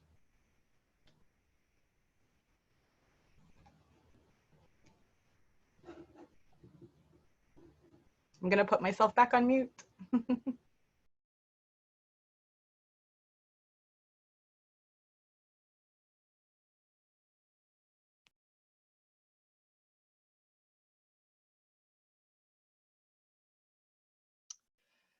Thank you, Sita. I loved all the name checks there. As I'm sure is the case with many of you who are professors and teachers, family and friends to these scholars, you who have seen their hard work over recent years, I am so proud of them today. We put tough tests before them and they have met them. I must applaud their efforts again.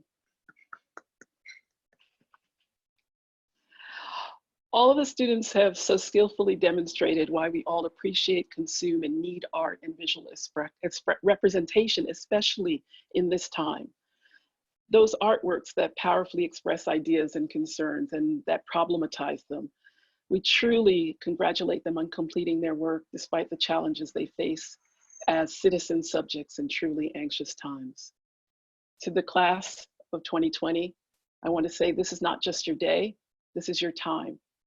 Your research, your writing, your scholarship, your activism, your art making is for now and for the future. Create together, collaborate with others, and lead together. We need you. There's so much work to do, and now's the time. A bouquet for you all. And let's celebrate this opportunity and your achievement today, class of 2020. Presenters with some final remarks from you and a virtual toast.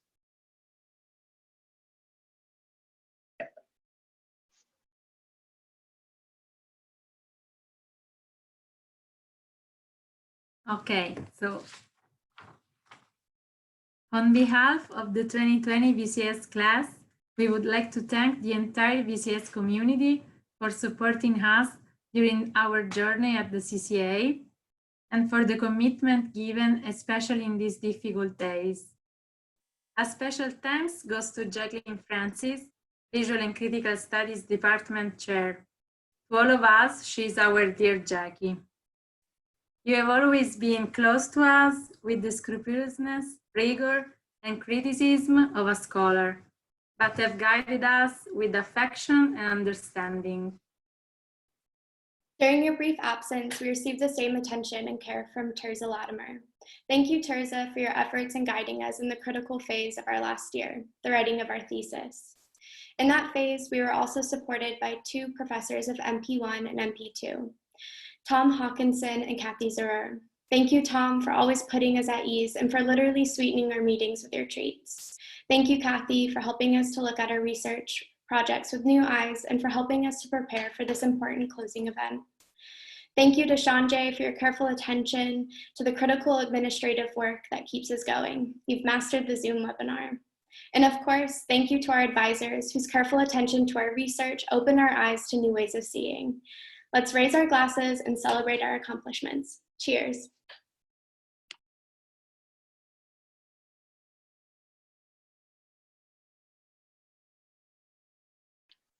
To future endeavors. I think that's the final word.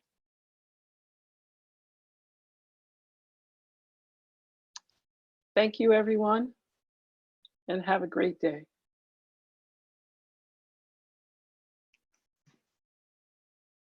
Thanks for coming. Thank you. Thank you. Congratulations to everybody. Congratulations from my niece. She made this for us. That's so sweet. Oh. Bye.